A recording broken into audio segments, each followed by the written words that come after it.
Do you want to be a part of the Coco community? Sure, we all do. So join this free weekly live talk show to find out how easy it is to watch at home and learn about your color computer.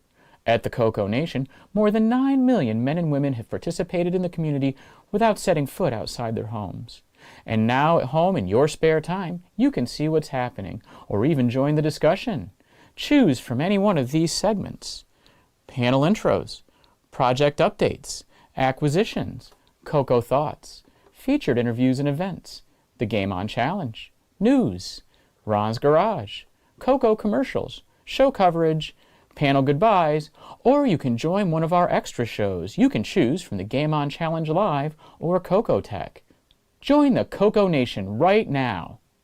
Click the link for the free information TJB Chris spoke about. Then decide if you want to watch the CoCoNation Live Show, the world's leading live weekly talk show featuring the Tandy Color computer, its siblings, cousins, and red-headed stepchildren. Visit thecoconation.com. There is no obligation and no salesman will visit you. Visit thecoconation.com.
The CoCoNation show is an unscripted, live, and interactive broadcast. Anything can and will happen. The views and opinions expressed by members of the panel and the live audience are their own, and not necessarily those of the CoCoNation show, its sponsors, affiliates, or subsidiaries. Open minds are encouraged, and a sense of humor is recommended. Thank you for being a part of the CoCoNation.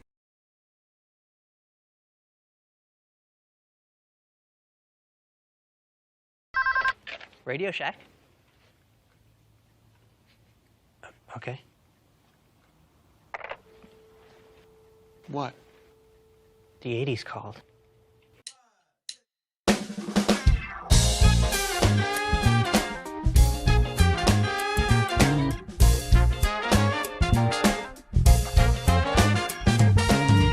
Welcome to the CoCoNation, the world's first live and interactive talk show featuring the Tandy color computer and its hardware cousins.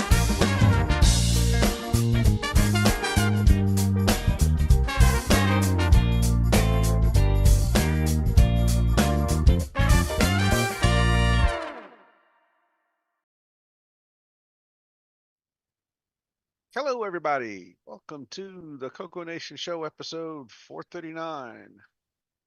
Howdy, I'm trying to howdy. remember, what have I forgotten to do so far? Push the buttons. Yeah, you have the Co-hosts. buttons to push. No, co-host, because they arrived late. Let's see. On the panel today, we got Frederick, micro hobbyist. Hello, everyone. The snow's Yeah. melting a tiny bit. And I don't know what this snow stuff is you're talking about. What's new? We don't have any here. Next over, we got Kevin Holloway. Hello, everybody. Okay. Uh-oh, we had Kevin yours Holloway. truly. Nope, he's back. I'm here. Yeah. What about snow?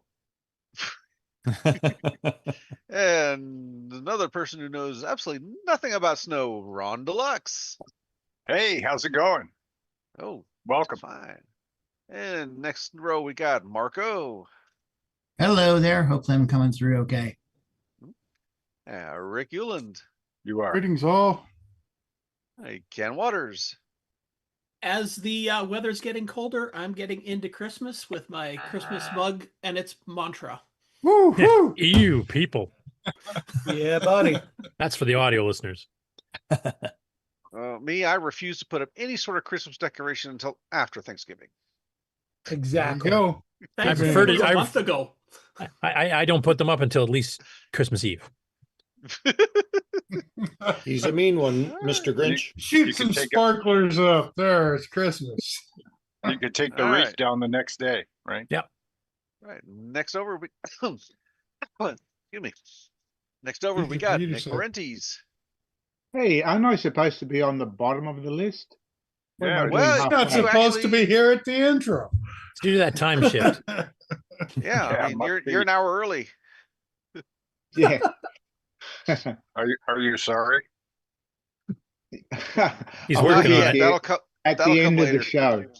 It'll come That's later. at the end of the show. Okay. Don't push it, All huh? right. All right. On the last row, we got Alan, Exile in Paradise. Howdy, howdy, everyone. I don't know what this snow nonsense is about, and I think we should outlaw it immediately.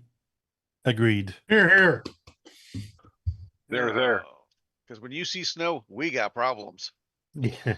It's not here, it's there. Next up, we got Brian Weasler. Hello, all. Welcome to the show. Okay, and Sloopy Malibu. I will not acknowledge or celebrate Christmas until I see the Christmas parade with the Master of Ceremonies, Admiral Bill Murray, starting it. There we go. I mean, it doesn't start until Santa Claus goes across the Macy Parade. And last but not least, we got L. Curtis Boyle. Welcome to the show, everyone. This is for Ken, but I'm wearing for the Grey Cup game tomorrow, which of course is the Canadian equivalent of the Super Bowl. That's our home province team that actually is in the Grey Cup. So we're hoping that goes well. One of the other teams, the junior team, already won the national championship yesterday. So that was Saskatoon Hilltops. And we got the University of Saskatchewan also going. So it's like going to be a triple sweep, I hope. Y'all drink from the same cup, do you? What do you mean? I don't know. I have no idea what. It's a sport round it thing. is. Well, you guys What had some sport is American it? teams in the CFL briefly there in the 90s. So Called Canadian Yeah. Football League. Okay. Yeah. Oh, yeah, the one that's yeah. older than the national. Well, you know, the whole Blue Jay thing didn't work out, so we got to What go is with it? Yeah, It's, that was a good uh, series, though. I mean, that was well worth it. You know, overtime in This is- Game 7, that's or whatever extra innings, I guess they call it in baseball. Right? This is like the 114th Grey Cup, 112th, I think. What? Yeah, 112th. So Why are yeah, we? and your Super Bowl at NFL what, 50 people or are 60 just- or something, somewhere there. you NFL people are just like babies compared to the CFL. Why are we discussing compact fluorescent lights? Because the buzz, it It's gets the you up in the buzz. morning. You went and looked at a CFL up on Facebook, didn't you? Fluorescent light ad. Also, I want to make a quick mention before we get going here. The retro show in Brazil that Erico and Luciano and a bunch of others attending is on right now this weekend. And they've actually started posting pictures. So if you guys want to see those before we get into regular stuff, we can do that. Or we can just get on to the regular segments first and I'll show it a bit later. But they do have some stuff posted already. Go Retro SC. Okay, so in the chat, I'm wondering if we ought to wait on doing this until YouTube gets this name thing figured out. Yeah, this is ridiculous. Yeah, it's been happening the last few weeks, hasn't it now? They've changed their plan forever, and now we have to adapt. What's happening? It's doing the full usernames with like numbers and stuff assigned to it, so it's kind of hard to tell who's... Yeah, they want to introduce a new way of talking to people to make sure that all the names of the actual people involved, but they haven't actually done it yet. So for now, we've got at your original name, whether it makes any sense or not. And then an assigned number or something. Yeah. Well, didn't they used to do that with people who come on recently and, first join Facebook? They have their at username and then a number after it. That's what I've always seen. And I kind of wonder. Right. But now it's just everybody. It's gone. Yeah, it's now all universal. the handles like, are gone. yeah. And it changes from. Well, I don't know if it changes. I thought it was. Well, no, but we all knew by their handles. Like Right. 60 was 60, and now he's they were actual pronounceable names and not gibberish to fit into the login requirement. Well, all right. Like right now, if you look at the chat, it looks like there's 3,694 Mark Overholzers. No. Oh, right. Right. And we're How many speaking have to a David cat? Lord 5739. Yeah. All right, so let me do what I can here. So we got in the chat, we got Kevin Holloway, J. Jones, Michael Zwiffel. Refresh my memory who Azarand is. Who? Wayne Campbell. Wayne Campbell. Okay. Okay. Scroll. There's me in there. There we go. Brian Blake, Jim Rye, 6E, Coconut Bob, Tom Eric Gunderson, Mike Miller. Grant Leedy. What? Grant who? Leaky, something like that. Let's see. We got Bill and a something. William I Mason. think that's William Athing. Okay. Joe Love Coco. Is that Joe Yeah. Levy? And then we got Grant Lord. Let's see. Mike Miller. Okay, enough of that. All righty. David Lord. There is only one David Lord. So now we know who's going after the Highlander thing. Yeah, there are Well, there are 5,738 are imposters. Exactly. And more after him. So Okay, let's see. First up, project updates. All right, tell you what, Rick, why don't you lead it off today? okay, because mine is pretty particularly meaningless and oh, come on. It fits right in with the show theme. It fits right in with the show theme. I wanted to show what I've done with my Coco time this week. See this lovely pile of leaves? Just add some snow. Last show, they were on top of this tree. Yeah, I went through that a few weeks ago. To go. And they all had to be carried through this passageway back out to create this pile. Wow, that's a lot. And there's more to go, but yeah. Did because you I'm- jump in? Do you have a dog?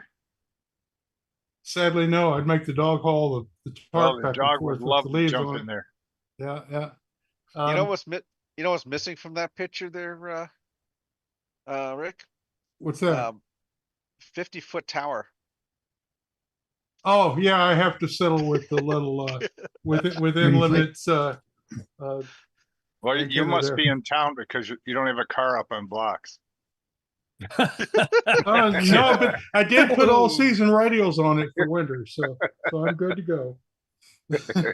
Had to put the hot bright ties up for the year. Anyway, I have the hired help kept working, so there has been Coco stuff done this week.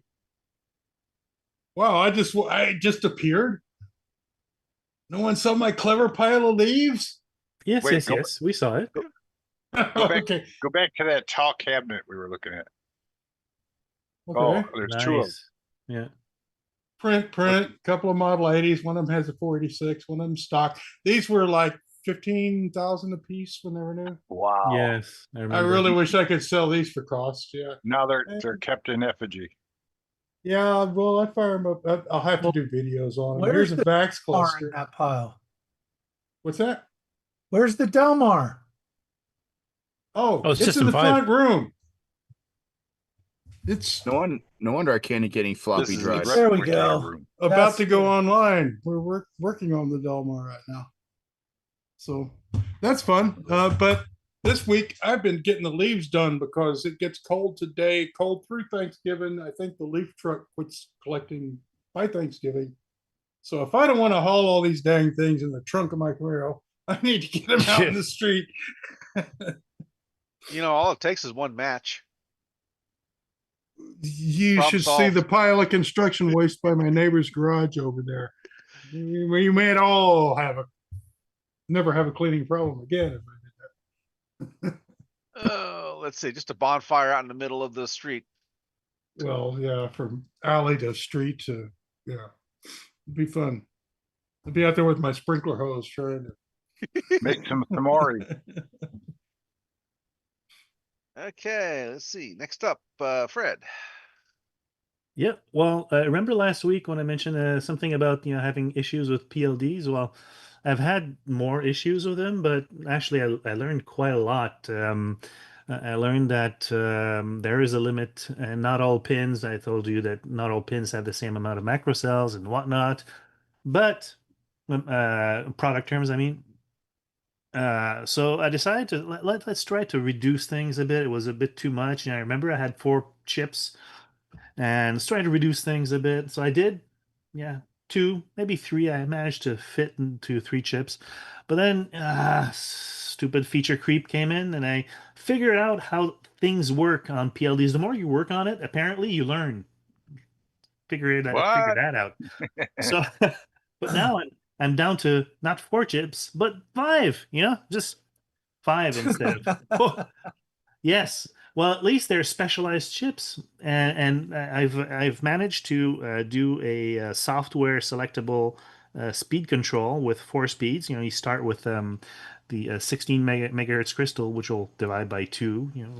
Will give you 4 megahertz, but you can also divide by 3, and you'll be able to get 5.33 megahertz, which the famous 5 megahertz limit. Well, let's push it with a nice heatsink. So you got also 2 and 1 megahertz that you can select. Also, another chip, what it does is just weight states. Depending on the chip, well, different weight states. You look at the data sheet and look it up, and some use 0 weight state and some have 1, mostly have 1. And the slowest was actually the VDP. And the VDP also has a pin that is called weight. Wait a minute, I don't need to calculate the weight state that for no reason. So I decided to use the weight pin, go back into the weight state chip, and until the transaction is done, and there it goes. And that means no more. I don't need to put no operations anymore to wait for the chip to do its full process of copying over the data to its VRAM. So things like that. And so basically everything's done. I'm going to do the video this week, and hopefully it's going to be done for next week. But I was a bit taken aback by the amount of chips, because it's not going to be just 5 in a total project. It's going to be more like maybe 6 or 7, because there's other peripherals going in there. So I decided to try my hand at the ATF 1508, which has 100 pins. But wait, that's surface mount. There's no 100 pin chips that will fit on a breadboard. So I decided to, let's do a PCB that will actually, I'll just bring back the camera. Let's do a PCB that will do Nice. surface mount to breadboard adapter, basically. All I need to do is Yeah. solder the chip. I bought a few chips. So how do You're you just gonna need program a it? breadboard. Yeah, you're just gonna need a breadboard worthy of Ben Eater. Yes, well, almost. You know, Oh yeah, there'll be it's wires going everywhere, right? yeah, it's not too bad. You know, it's a I That's ripped a out little few, one, yeah. but he does it well. I actually have seen someone do breadboard wiring a lot better than Ben Eater, but it takes like about 5 minutes per wire to do it really nicely. So how do you program those? Well, I had to acquire something because obviously my programmer that I have does not work. So I needed microchips, little box which has a JTAG connector in the back. And you know it's not new because it has this USB plug on it. Oh, that's universal. That's what it is. Yes, It's yes, compatible. true. Yeah. It's not old, it's compatible. And the software is 2017, so it's not too old, right? Does it work? I haven't tried it. I just unpacked It it better. right now. A lot of people are counting on those things, right? Yeah. Oh yeah. Hopefully, Not I just think I'll you. do this first. Yeah. I Definitely. like that. Sell those. I'll buy some. Okay. I might not even use them, but I'll buy some just to have them. Actually, I got 20 of those. I made 20. It was really cheap. That size. It's nice to see your WIFE involved today. You had to think about those acronyms, didn't you? You've been throwing them around like you didn't care. What is he talking about? Okay. All right. Next up, Brian.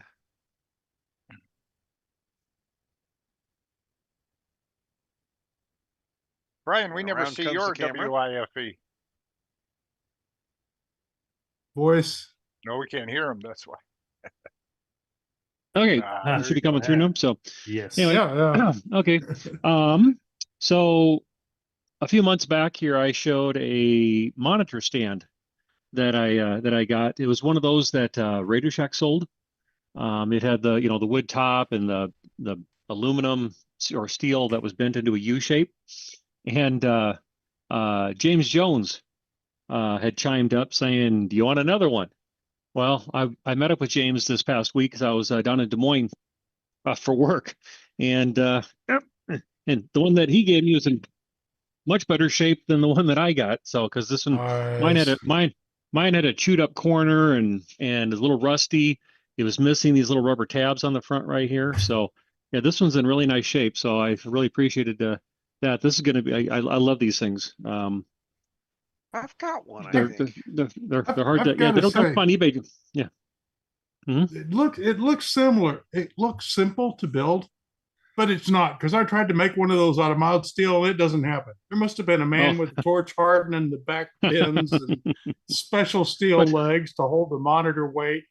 It doesn't look like anything, but there's some tech in there.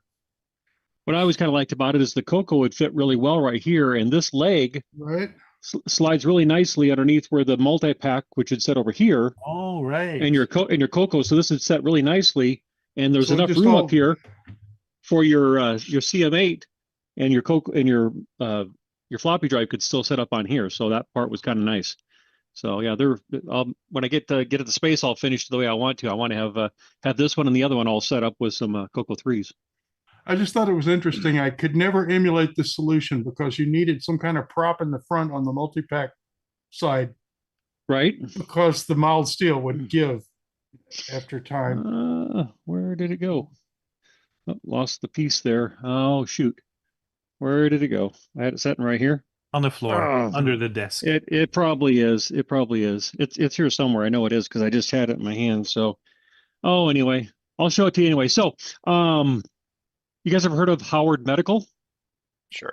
Yes. They made some peripherals. They made a like a 3-slot, I think, or 2-slot and a 3-slot MPI. It was kind of an interesting looking one because it was kind of made like out of a cartridge, and it had kind they of made floppy controllers too, didn't they? I think so. Yeah, and they had some different peripherals. I thought they did the Coco powered defibrillators. Everyone in Coco was medical. That was Clear. Mark Goodman was So- a So here's their logo, but they also made a stand, and oh, that's James had this one nice. here. That's So wide you enough can to see fit it's the got a- multi-pack too, by the looks of it.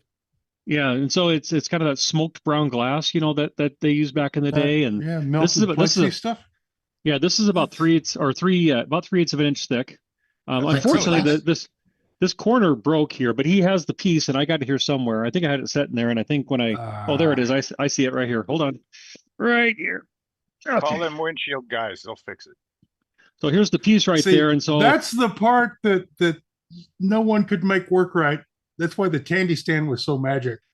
You Right. needed that extra little bit, and it kept getting broken off or something. So what I'm hoping here is that I'm going to come up with something. I think I might use some epoxy adhesive here, and I might put a couple pins Stick in it right there, here yeah. just to get a little strength, and that way I can get it back here. So I'm kind of looking at this thing, and this width right here, I'm thinking the Coco could bump up against here, and the multi-pack might come here. I'm not sure if that's what this was I'm intended sure for. that's what it was for. That's Right. And then just your floppy phonetically drive, looking at it. then your floppy drive would set to the left of the Coco over here. Yeah. So Or at least a floppy cartridge sticking out of there, or a cartridge of some The sort. Howard Medical You- Bus you- expansion, I'm sure, fit in there.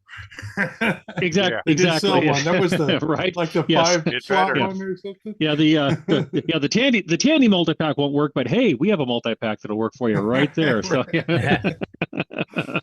So, but yeah, you could set that there. So yeah, no, that was really nice. And yeah, he felt really bad because he was talking about this to me, and then I think he might have posted about it too, but unfortunately, he had tripped, and then this piece got broke off. So, but Right. he found it recently when I was down there visiting him, and he found that piece there. So I'll try to repair that and see if we can't get this going. But yeah, I love this type of hardware. This was cool That's stuff. But, cool. I'm trying to remember Howard Medical. They were out of the Chicago area, weren't they? Yeah, I believe think so. they were. I believe that's Yeah. right. Yep. I remember I them should have being at grabbed Rainbow Fests. I should have grabbed one of their multi-packs to give it as a reference. So then the last thing I wanted to show or share with you guys here, let me switch cameras. Sorry. Let's see here. We'll go to here. There we are. So this book here, I saw this on eBay, and it's like, I don't have that book because I saw this front and I thought, oh, this is really nice. And so it really is a nice book. But the comical part is that this morning I was looking for some other stuff, and I saw my box where I had some books there. And so I was looking at it, and yes, I already had the book. So now I got 2 copies. I forgot that I already had the book, but anyway. So anyway, Does the other one have marks on the cover like that? Right. You Well, can put them both this together one- and have one good book. well, yeah, this here has a little bit of wrinkle here. The copy I do have, the binder right here obviously has been flipped open a bunch Oh, of times. because it was so actually used. it was actually used, yes. So Wow. but the book is called The Power, or the Power of the TRS-80 Color Computer. Kind of a nice little book here. It's all about basic programming.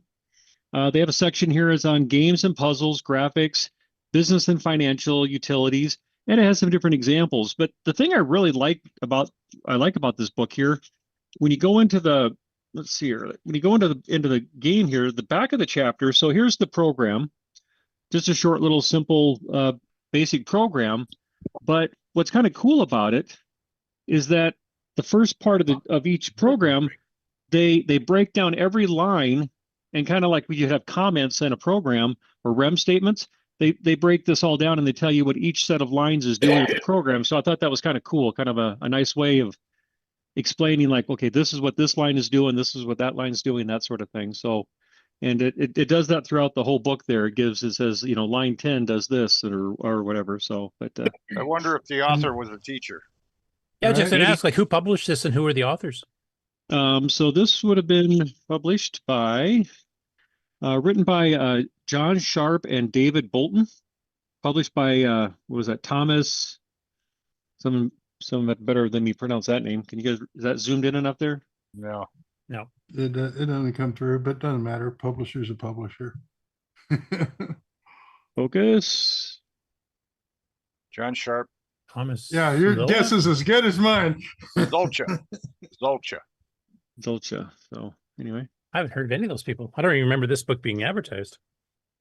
Yeah, I hadn't recognized it either. So if I had Let's see shown the this on back. the show once, if I'd shown this on the show once before, I apologize, but I don't remember ever showing it, and so it must have just ended up in my my library of books, and didn't get a chance to show it though. But it might have been might have been in a library at one time because it had the little sticker there, you know, where the library would have their number. Yeah, I really like the approach because if you know what the line's supposed to do, it really helps typing it in. You sort of have a preconceived what the line should look like, and then you can type it in better. Well, and I remember doing some of the other type in programs back in the day with the graphics, and I always liked this line art stuff. I always thought that was kind of cool how you'd use the math and everything to get that line art. I always thought that was kind of Now I'm going to take a wild guess here because of all the colors, the line art showing that probably is not a Coco display. Maybe. I don't know. Right? Unless it's a Coco 3, but this looks too early for that. It's just generic computer Let's see, art. What do we have here? Published 1983. Oh yeah, that's just when the Coco 2 is coming out. Yeah. So, but anyway, no, I just wanted to share that. I thought that was kind of the cover is what caught me, and then it's like I don't think I have that one, and I've actually had this for I've actually had this for maybe 3 weeks, maybe a month or something. 3 weeks, I think maybe I've had this book, and I just happened to be down where I had some extra stuff stored, and I started thumbing through. I was like, no, I don't think I got it. And yep, there it was. It was in the pile. So I had to kind of laugh at myself a little bit because I've done that on a couple occasions where I bought something I didn't think I had. So we we all never do that. No, never, not Right? once. I don't have a single album twice behind me here or anything like that. And then just as a last thing here, just as the teaser, I do have something else that I got from James that I'm going to hold off at this time sharing, but he did share something else very nice, but got a few things to do with it first, and we'll share that here in the very near future though. And I got some other stuff too that that you'll see at the at Coco Fest. So, but I might give you guys a sneak preview here first too. So, but no, James is for those that maybe don't know, I'll repeat real quick there. James used to work at Microware. He worked with Alan Hutphin and Boise back at Microware back in the days with OS 9. He loves his OS 9, and he still lives in the area. And fortunately, with my work, I travel to that area with a little bit of frequency. And so him and I stay in contact and we chat, and you've probably seen his name. He's active on Discord and also on several of the Facebook groups. So, but super nice guy, and really enjoyed my time. And in our chat. And in our chat. Yeah, he's in the chat right here, right now. Yeah, he fell and broke that. Yeah. Oh, no. Okay. No. So yeah, he does listen to the show quite frequently too. Yes. So yeah, but yeah, super nice guy. He also played the mean flute when we were covering Stairway to Heaven back in the 1990s Coco Fest days. Oh, cool. Oh, okay.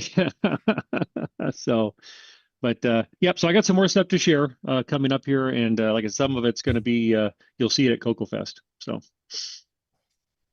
but that's all I got today, Mark. Okay. Well, next year is 2026 by my book, and that means it's the anniversary of the Color Computer 3, isn't it? Yes. 40th anniversary. Wow. Yep. That's I think we're going to intend that to be our unofficial theme then for the Coco Fest as far as Blendsight goes. Yep. Fair enough.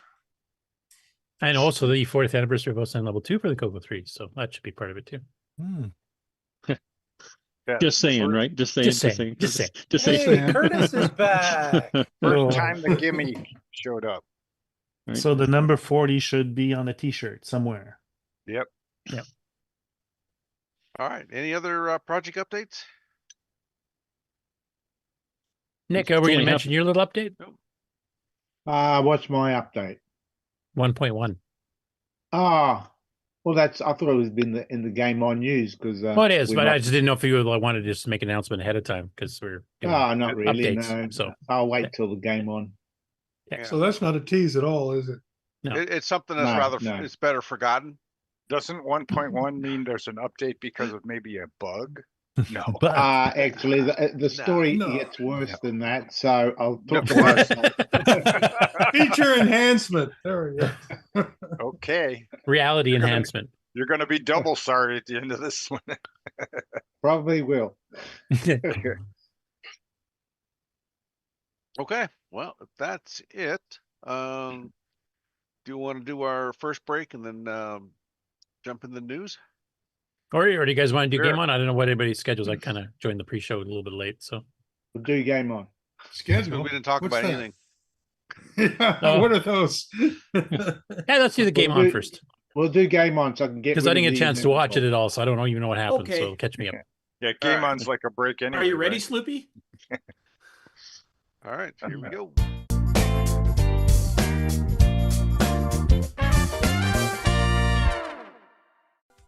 Hello, everyone. It's your good buddy, your good pal, Amigo, and joined by that dastardly The Brent from ARG Presents. You're watching CoCoNation. I feel like this should have been longer.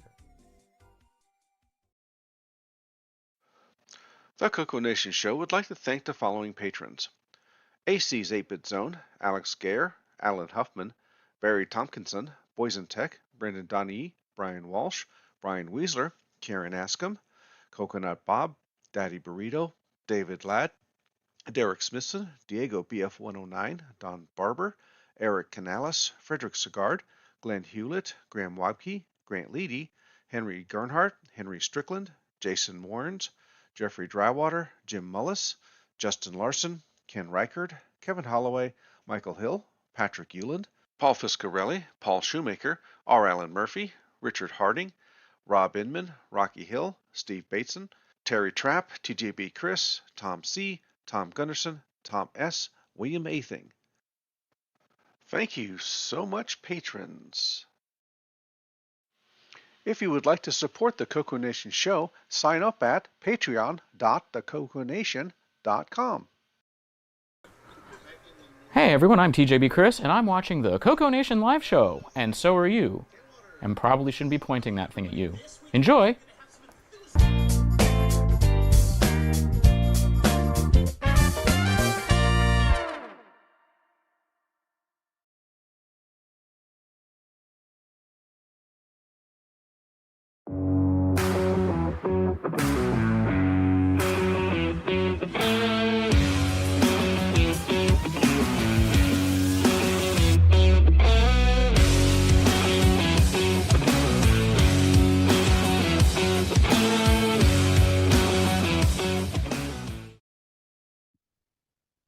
Hi, it's surprise! Ron Farage. Change of plans. Yeah. Guess what? Well, not really. If it It is game related, so. Yeah. If it hasn't been on in a couple of 3 weeks or so, it's brand new, right? So, So show let me planning through the commercial break. All right, Ron, you're up. No, it's actually, there it is. Yep. So I haven't had a chance to fully watch these two videos, so Ron, you explain which They're ones. short. You could probably play them through if you want. Okay, so I'll play the top one first, but just preface, Yeah. what is this showing? Well, Or going I to got something in the mail from Joe Mundy. And So this is look like what an it is. unboxing video or something? Yeah. Hit play. Turn it up because it's low. That's max as I can do it. Really? I don't think you're sharing sound, Curtis. It's there, but it's really, really faint. Well, it's So you better comment on it, Ron, because I don't think I'm just it's gonna all, hear it. it's all that came in the box. Lots of goodies. This here is you know, he puts a little thing in the box, and that's what I saw. And then here I unwrapped, and there was this box, which is same size as the last them box, but look at how decorated it is. It's awesome. And he gave me another note on the top cover, which says, Agent Deluxe, thanks you for your service to the cause. Ultrix Command. The guy is a talent, I must say. It's all professional. And he gets you all excited about the game, but when you're opening the stuff up, that's on magnet. And then he's got little placards and stuff you can look at. Was the floppy disk forward with the magnet, or? It's a chip. And here's little things to get you going that are part of the thing that he did, for weeks. He built it up, and these are some of the characters in the story line. He's got the Radio Shack logo for the MC10s on Oh, you got a little poster there too. Yeah, it's really nice. Now the other guy covered it, a couple of weeks ago, but Yeah, T.J. Ferrer, or whatever his name is. Yeah, and then I've got a second wall poster. Check this out. Ultrix Sentinel. Now don't fold it up a bunch, or you'll have a big white square in the middle or I plus know. sign. Well, you can Too bad it's folded. Yeah, and this is the actual case that it comes in. Look at the box. He's got everything covered. Nice. It's so professional. Wow. Look at that. SpriteWorks is the name of his software company. All Remember he when needs it- is a TV commercial. Yeah. Right? Remember when Infocom games would come with a lot of feelies, just Ultimate Games leveraging- used to come with that, like little cloth maps and stuff. I miss that. Yeah, this On is the cool. left side is the instruction book, and on the right side is the chip in the case. Yeah, SD card for the. Yeah, it's like supreme, ultimate. Yep. You open it up, and I give a little preview of the. I read a little from the top, and I set it aside and said, I don't want to give you give away everything, so I just set that aside, and then we'll take a look at the game preview in this. Yeah, and in his ad campaign, you're one of the special characters, right? Yes, you, I'm TJ, and one or two others. Yep. And the light was kind of funky, so I kept moving it around so you can see all the different particulars in there. There's some screenshots that he did well, and those are the bad guys on that page in the ship. And then these are there's Ron Deluxe right there. Yeah. One of the good guys. I'm published. To 12 people, right? Yeah, but I'm still published. Yeah, it's just awesome. It smells like new, the smell of the printing and everything. Yeah, look at that. It's all pro. Okay, and then you had a second video. Yeah, and this one comes to an end. That's the back of the box. Yeah, all sides of the box had something on it. Okay, let's go to your And second you know one. what? That box is the same size as an MC10. Oh, I didn't realize that. Yeah. This one is actual right from the program. I set it up best as I could. I ran it once. I didn't, Now, is this you showing can full hear- screen? Because sometimes this full screen share doesn't work right. Are you guys seeing it? I don't know. Okay. Yes. Yeah, so this is just RF, by the way. So you're filming this right off a screen you've got nearby on your MC10. Yep. This is a TV screen with RF in on the back. And I only showed it to a point where you get an idea, and they show a high-res graphics thing where you shoot, and there's all the Yeah, I'm not going to give away the whole storyline here. You have to buy the game to get that. Yeah, let's get some what I did. gameplay going here. Yeah. There's Those credits. are the credits. And actually, the credits show up ugly, and then it just like clicks into being real nice. There's some animation you don't normally see in an MC10 basic That's program. for sure. And the star, that is awesome. Then you keep going back and forth to the screen, and you have to adjust your power to whatever's lowest.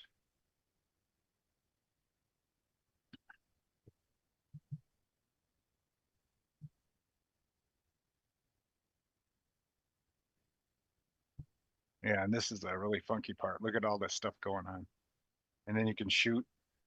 You move the joystick back and forth until you get one of those things in the area, and you kill it. And I like the fact that he animated the entire console. You could get moving lines and. Yep. There's almost like things going up and down on the left there. And there's a damaged area. You can add stuff to it or whatever. Anyway, I'd say as far as the basic games for the MC10, like as opposed to some machine languages like Pac-Man and Lost Valley Pinball and those, I'd say this is one of the best. Yes. Absolutely. And It's definitely the best premium. package of all time. Yep. So that's it. So have you won the game yet, Ron? That's the question. Yeah, I went through to the end. Now, I've heard from some other That's reports of not- other people reviewing it. They said the game's a little short. Is, Oh, the is that your feeling too? The game can end in different ways also, from what I Okay. understand. So But winning alternate the endings game are- and going through to the end might be two different things. Yeah, so you really have to experience it yourself. All right. That's it. So you know what? We need a source for people to make that MCX 32-SD Yes. instead of all these. I mean, we can already see the MC10 work on the screen. You know, it has a just fine visible screen. We just need the goodies. So somebody's got to start making. Maybe, Yeah, and that's like a voice- memory expansion, extended Yeah. basic with drive wire equivalent support, and Yeah, maybe, 32K RAM. So I mean, that's like an ultimate upgrade for an MC10, and it's no longer manufactured. Maybe MC10 could have the pleasure of having Boysenberry work on something. You know, Boysen Tech, you mean? a little, yeah, you could have a little Boysenberry. I don't know if Richard will like that. 10. Yeah, No, exactly. we were shopping game names or product names with. Yeah, I mean, the Coco VJ is coming back. I mean, Brendan and others are working on that now. So Yeah. I think Jabrain, so that hopefully one of them can, start manufacturing that. Because as far as MC10 hardware goes, aside from the joystick adapter, we'll be talking about a little bit of the news there. I mean, that's the critical piece. A lot of the newer games from not only Spriteworks, but from, I would say, Now, Australian guy's name this who is did a the bunch. last box that Zem came in, right? And this is an MC10. And if you Pretty much look- fits in the box. Yeah, almost. I mean, it's just the same size, and you don't even realize it till you hook it up or actually set it on there. Yeah, it's pretty cool. How much does the game cost if you want to buy it? It's just under $400. What? No, really. That includes the MC10 and the MCX. Yeah, and the fold open case and the, And the MC10 joystick comes out. and the And adapter. I visit your home to show you how to work it. Sorry, Jay. Well, he Jay's sells it gonna- on different tiers, doesn't he? Doesn't he have like an electronic version, or is it all the whole package and nothing but? I can't remember. I don't know. Go to Spriteworks and take a look. Just punch it in, you'll find it. He has a bunch of other software that he's made. He's got probably something else coming. Who knows? And I look forward to it. Even if I'm not involved with it at all, I would still be, looking to get it. He spent some money by sending me this stuff, and I think Yeah, it's he's been worth- working on games for the Sinclair ZX Spectrum Next, which is more of a modern take on the Spectrum, and also the Aquarius. If you I'm want to trying go to to his place, I think he might be on YouTube. Okay, there's them. That's his original one. Yeah. Yeah, he's got a couple different tiers here, depending on how many extra things you want. Like if you want the joystick adapter cable, for example, that plugs in the serial IO port. But it's not that bad. Like them with the packaging and the jewel case and the SD card and stuff is $25, and if you add the joystick adapter cable, it's $30.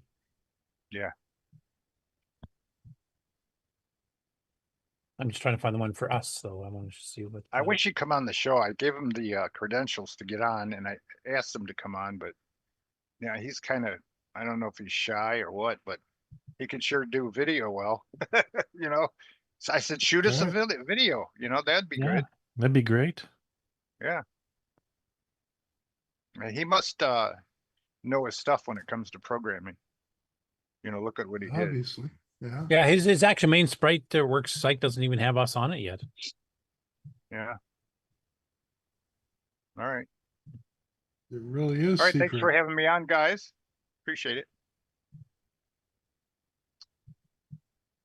Anyway, so that's an update from Ron on the just released MC10 game and one of the top tier ones, especially as far as basic games go.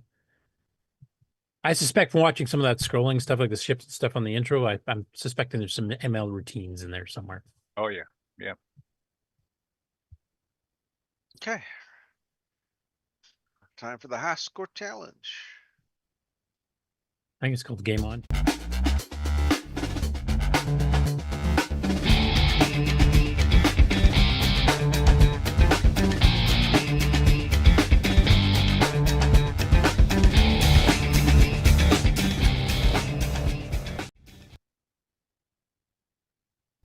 Welcome everybody to the CoCoNation Game On Challenge of the Week results video. This week we played Stronghold. We had a total of 14 players. Tied for 13th place we had Marco and Ed Rhodes with 7230. Mark B with 14810, Jim Rye 17260, Doug V4850 18390, Retro Rick 20160, Mike Zweifel 22310, Coconut Bob 25810, Sloopy Malibu 26530, Canadian Retro Things 29310, Rich N 29810, Tasman 48380, Sabhead 68570, and this week's number one score belongs to Dr. Ted with 73,780. Thanks everybody that played, and we will see you again next week. And the CoCoNation salutes Dr. Ted. Salute! Salute!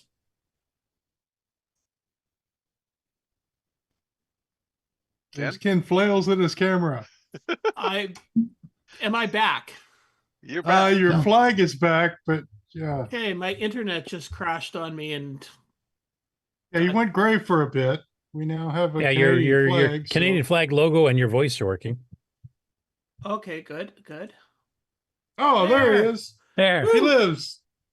I don't know Appropriately. why my internet crashed there for a minute, so if I suddenly disappear again, It happened again. Sloopy, be on standby. You gotta go out and feed the squirrel. Okay, where are we? We just did the... We're just in. Okay. We're back to Mother Earth. Is everything still on my computer? Yes. Okay, so I found one review of Stronghold in Rainbow, November 1984. And basically talks about you get 10 points for each block that you destroy. You try to deflect the balls. Something I did not know is if you hold the fire button down on the joystick, you catch the balls. Ooh, that would be a nice addition to the original one. Yeah, which makes it quite a bit nicer for playing, because then you can kind of redirect. You got to kind of get to understand how the balls are going to be released. So that's like Castleguard, one of the other Warlords clones we got, because you can catch the fireballs there and kind of fling them with the joystick and let go and try to get a nice high-speed one going. Most of the time it doesn't work properly. I don't know if you can fling it, but you can definitely place it a lot easier so that you can kind of fire it towards the general area you want to destroy the castles. Yeah. Let's put it this way. After I read this morning and I played to get a little bit of footage, I was doing way better than I ever did playing the game before this. Yeah. So this reviewer thought the graphics employed in the game were extremely good. The sound gave the atmosphere of an arcade-style action game. The degree of difficulty is just about right, and said his daughter really enjoyed Stronghold, although they call it Color Stronghold in the... That's because the original Stronghold is a Model 1 and 3 game when Mitch Strawn was still Computer Shack. Oh, okay. And she liked it enough that she said she would spend her own money on it, which means good endorsement, but he also thinks it would be a good game to buy. So, wow, she must be doing pretty good, because just that $30 back in '84 was a fair bit of money. Yeah, that's She's a lot a of lawns grandma to now. cut. Okay, so stop sharing there. So there we go. The only thing I can really think about for any kind of tips and tricks for this game is obviously catch the ball, which actually, after going through the all of the comments and stuff this morning, Sabhead actually mentioned that quite a while ago, that you can do that in the Discord. The Game on chat. Challenge chat on Discord? Yeah. So if I had read that earlier, I probably would have gotten a better score. So I had tried that, but it never worked for me. yeah, it was working great for me this morning. Do you just hold the ball or hold the button down, and as soon as the ball gets to you, catch it, or do you have to try to grab it right at the time it gets you and then hold it down? I was just hold the fire button down as I was moving the the paddle around, and every It's time sticky. a ball would hit it, it would catch it, and then I'd just move the ball to where I want it, and release, and then push the button again right away to catch. So you let it go and it left the same angle it was going to bounce? Yeah, when it hit that's you? pretty much it. It seems to change just Okay. slightly by how much you move the paddle from where you release it, but Oh, so it's funkier. It's got some Cool. English on it then. yeah. So, yeah, it's actually added a new depth to the game that I really liked. Other than that, I don't know. I know, Sloopy, you had some problems with this game that did you want to talk about? The only major issue that I had with the game was the controls. You have the Coco that uses an analog controller, but yet this uses the controls in a digital way, where you push left, go left, push right, go right. It doesn't use the absolute position of the joystick for the position of your shield, which I think is a So you go left to go down. yeah, down or up and left and right. Depends Yeah. on which side of your castle or your stronghold you're But on. at which point does it switch to actually doing something as versus slot, right? Because if it's the analog stick has some number where it switches. Well, it's up to the programmer to decide like what's the dead zone in the middle, which That's what I'm saying. How sloppy is the middle of the joystick? If they're going to do that, it's acceptable. I mean, for a digital control of what's essentially a analog player, it is quite acceptable. And they're probably modeling off the arcade one, because I know War Kings, if I remember correctly, the Tom Mix 2-player one, you actually do have the relative analog joystick position determines where your shield shows up. Although you did say that the original Stronghold was on the Model 1 and 3, so... Which was all digital sticks. That was the... Nick that would probably make remember sense. better than I do, but there was a name for the Atari 2600 joystick adapter for the Model 1 and 3. Yeah, so if they're modeling it off of that game, then they're just... Yeah. It's just Makes doing sense. a direct conversion of it, so... But if you're going to go playing to it, that style of control actually makes playing with the keyboard a lot better if you don't have the joystick. right. Yeah. But I think it should at least give the option. I mean, if you're going to go to a better machine, so to speak, you should take advantages of the. You should, but I mean, a lot of Atari ST games perverted the Amiga didn't do that either. So. Oh yeah. So the only they were like Nick, they're out to make a quick buck. That's what yeah. Hey, a quick buck for a quick Ferrari. Yeah, Ferraris don't grow on trees. Yeah. The only other issue was the on the corner, there is a very small hole that the ball can go through that you can't really stop it too well. You have to be like absolutely perfectly aligned in the horizontal position all the way to the left in order to stop it, and it's very difficult to get into that position. I tried it with my for that one I found I did actually find that when it was coming right at the corner, if you time yourself to be moving across the corner just as it's coming, you rebound it not that hard. Because I tried it on the Deluxe, I tried it on my Tech Dungeon, and then I also tried it on another analog joystick, and all three of them, it was very difficult to get it in this exact spot to be there. And yeah, you could be moving across it when it came through, but not always. You don't always want to be constantly moving. Sure you do. The thing is that when you do that, you're not going to be able to send the ball in a deterministic way, because you're not going to be able to time exactly where it hits your thing. It might just be you're old and have slow reflexes too, Sloopy. There's that, and also if you holding the fire button down, then it definitely makes that corner thing a lot easier. Yeah, that makes sense. Yeah, I'm sure. Now, I was kind of interested. I tried this morning, but couldn't figure it out. If you could catch both balls at the same time. Oh, that'd be cool. Then how do you aim them? Well, you just let go and they go off in whichever direction they're going to go. Yeah, the only other no, it's not really a complaint, more of a feature that I would have liked to seen in this is in the original Warlords castles that were destroyed, the player was still there in a ghost form and would change direction of the ball when it would go through them. And I Cool. think that would be a nice touch on this one too. Yeah, I don't think any of the Warlord clones we have do that. That's how I got as many points as I did, is that I specifically tried to aim my ball at the dead castle so that I could chip it away before I finished the level. And that way I Because you got keep more getting points as you knock pieces out, right? Yeah. It actually, if you get it inside and it bounces around, you get a whole bunch of points. So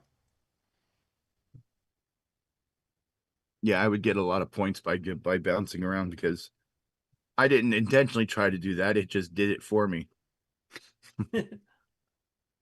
I only managed to do it successfully the one game, but I think now that I figured out you can catch the ball and kind of shoot it off in the direction you want, that's definitely a point mining thing that you can do probably a lot easier.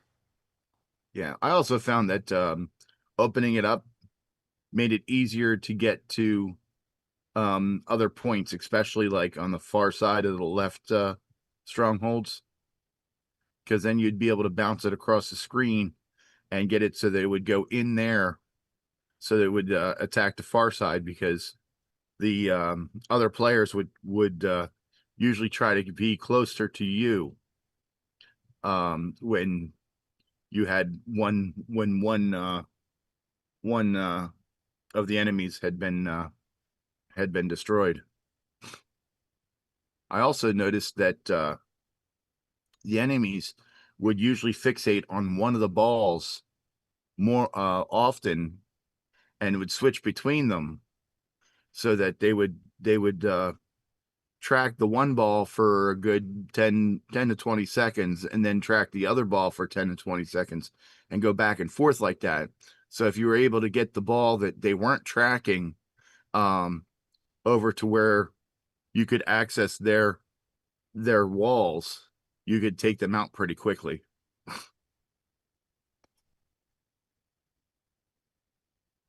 Okay. If you understand what I'm saying there. Yep. I do. So all in all, I'd say that Stronghold was a pretty solid choice, a pretty good game. And not a more well-known one, I think, either. You can definitely tell I'm not the one that chose it. Yes, that shout out goes to Retro Rick, who suggested it. See, if you don't want me choosing crappy games, you got to just suggest games. Now, I was going to ask. I was going to ask if Nick is around. He might be away at the moment, but I don't know if he ever played the Model 1 and 3 version of that one. I never played it. No, I knew about it, but I never had it. Okay. Not even pirated? Yes. I mean, backed up? No. And if you don't want me picking Neutroid, you need to suggest other games too.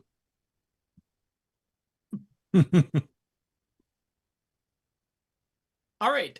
So the other game that we played this week was the infamous Nick Morente's Pinball.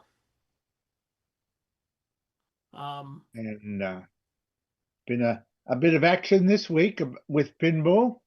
Yep. I've been fixing well, I've been trying to find ways to avoid saying it, but I think I'm backed into a corner now. There is a bug. Uh-oh. You talking about that large you talking about that large gravity well in the center between the two paddles? No, that works fine.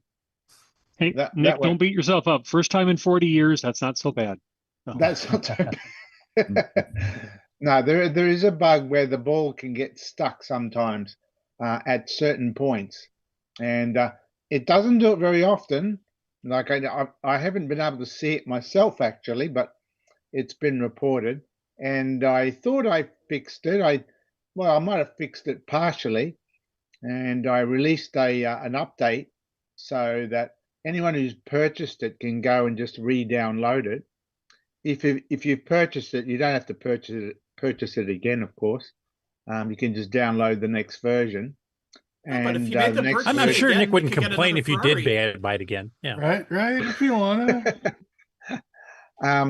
So this new version was called 1.1, version 1.1, and I thought I'd fixed it, but I've had a few reports of the same thing coming back. So now I can't think of an excuse now. So this is a bug. So it's only minor. It doesn't stop anything. Like you can play for ages before you even see it, and even if you see it, sometimes you can loosen the ball by nudging it, and it'll nudge itself free like a real pinball machine. You mean by But tilting it, or? yeah, by tilting. Well, not tilting, nudging it. Tilting it, it goes red, and that's it. You've lost the Oh, ball. right. But sometimes you could balance a ball just so on a real pinball machine and give it a little. Yeah, you sort of nudge the machine, and you can loosen it. But yeah, sometimes this doesn't release it. So the only way out then is to just hold the brake key down and abort the game, and it'll start again with a new game. So it doesn't crash the program. It's just the ball is stuck. So unless I can find some way to put some oil into the Coco, like on a real pinball machine where you can lubricate it, I can't fix it that way. I think what you got to do is you got to figure out a way to take the glass top off. Then you can just reach in and move the ball. And you can just push it. Yeah, that's right.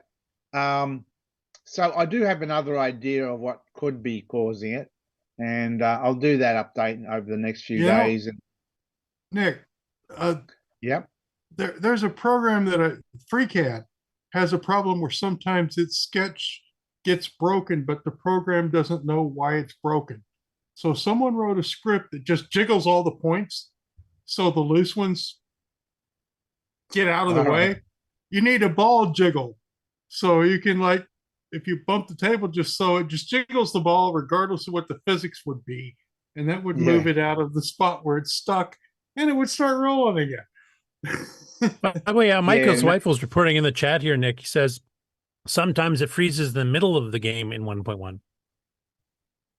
Cool. It freezes in the middle of the game. Just stops in the middle of the field? It will always do it where there's a little what do they call it in pinball terminology? Where these little switches are. There's generally two switches where the ball gets stuck on my table.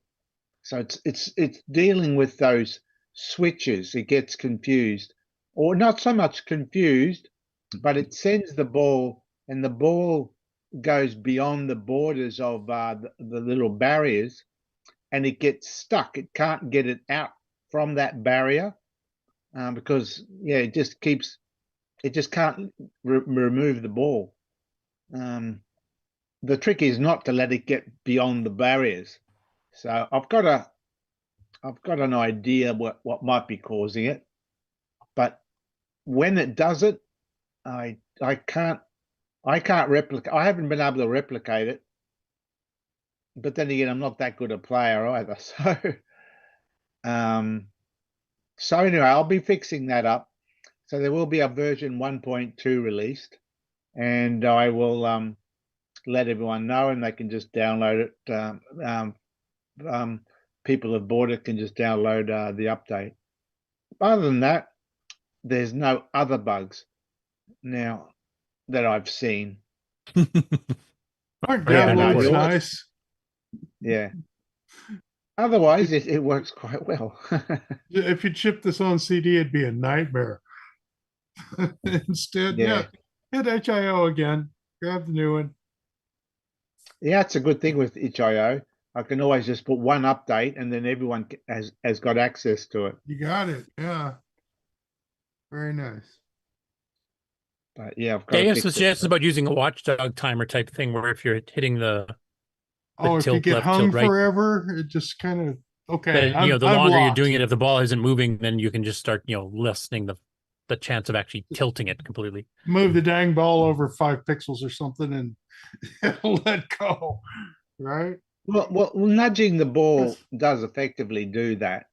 Yeah, you've but got if you're locked up and you don't know it, the watchdog timer you would mean let the after it's game not- know. Yeah, nothing's moved in so many seconds. I'm just going to drop the ball, like golf thing where you drop the ball over your shoulder and let it start again.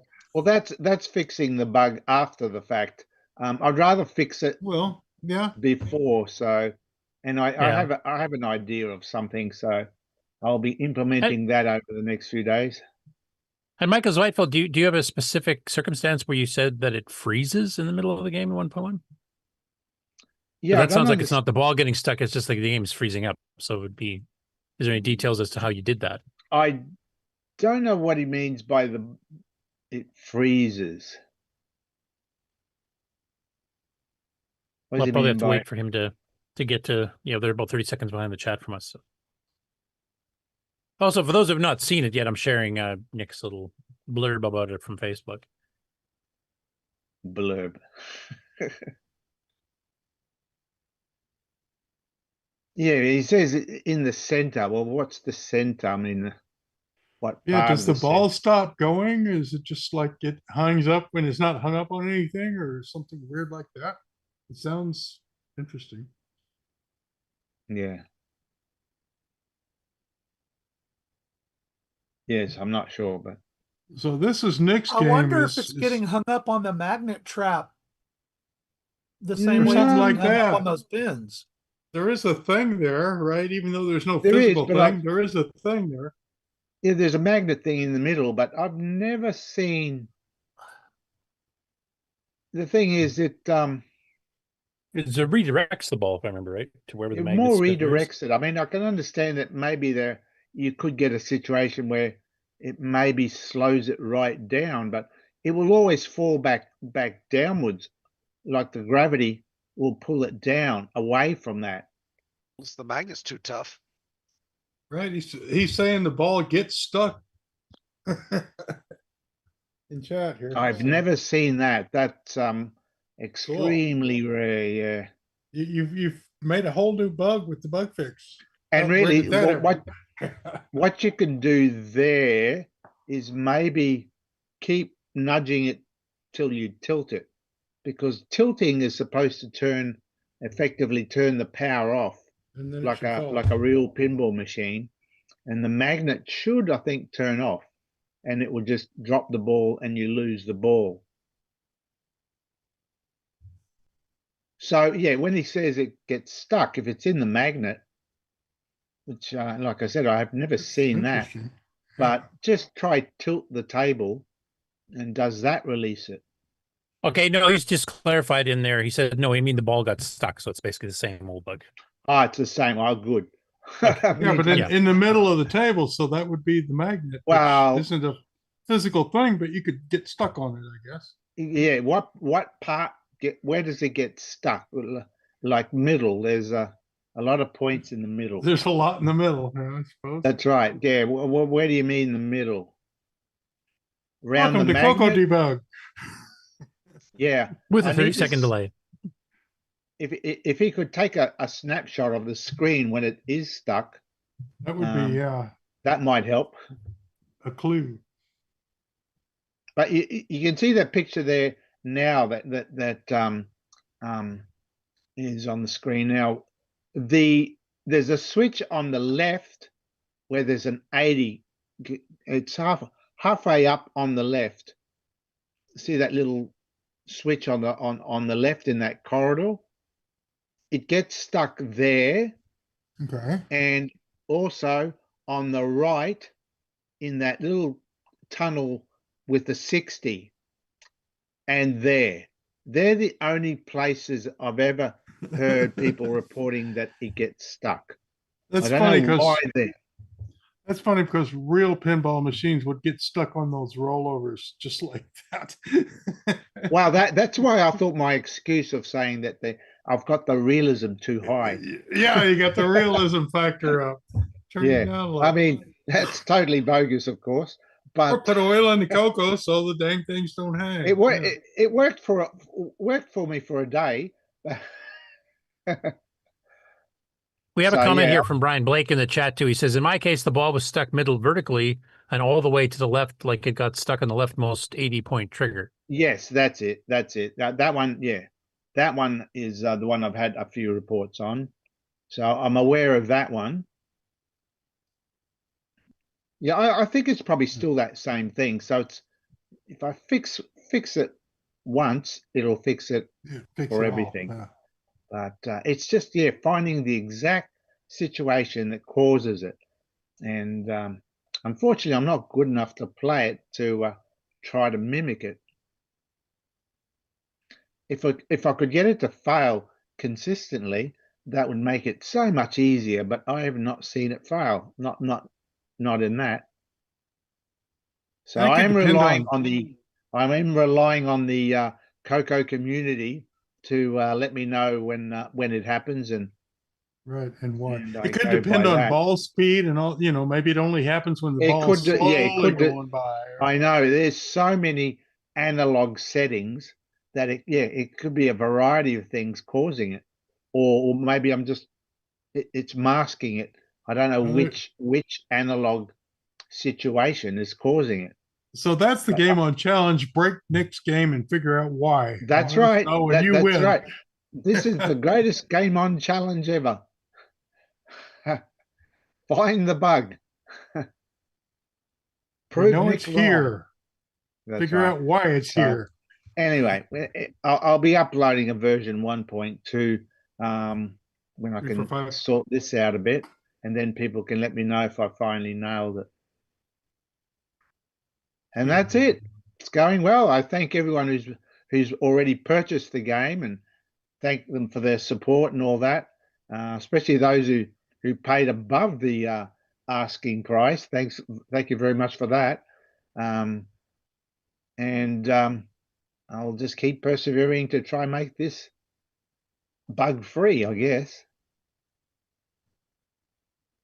Thanks. and uphold my my legacy. I mean, this is breaking new ground. This is like the first bug ever. Exactly. Right, and it's Well, still I kind not of official count because Neutroid itself as one big bug. So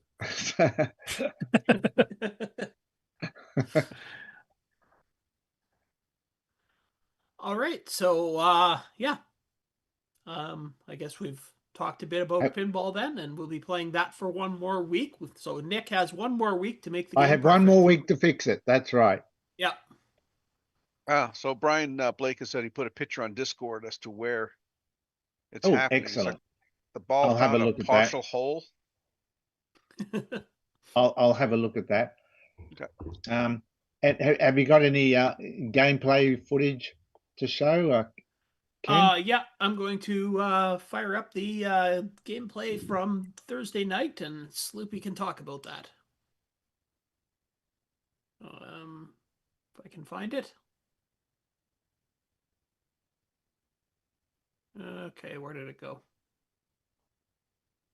Oh, I think it died when I...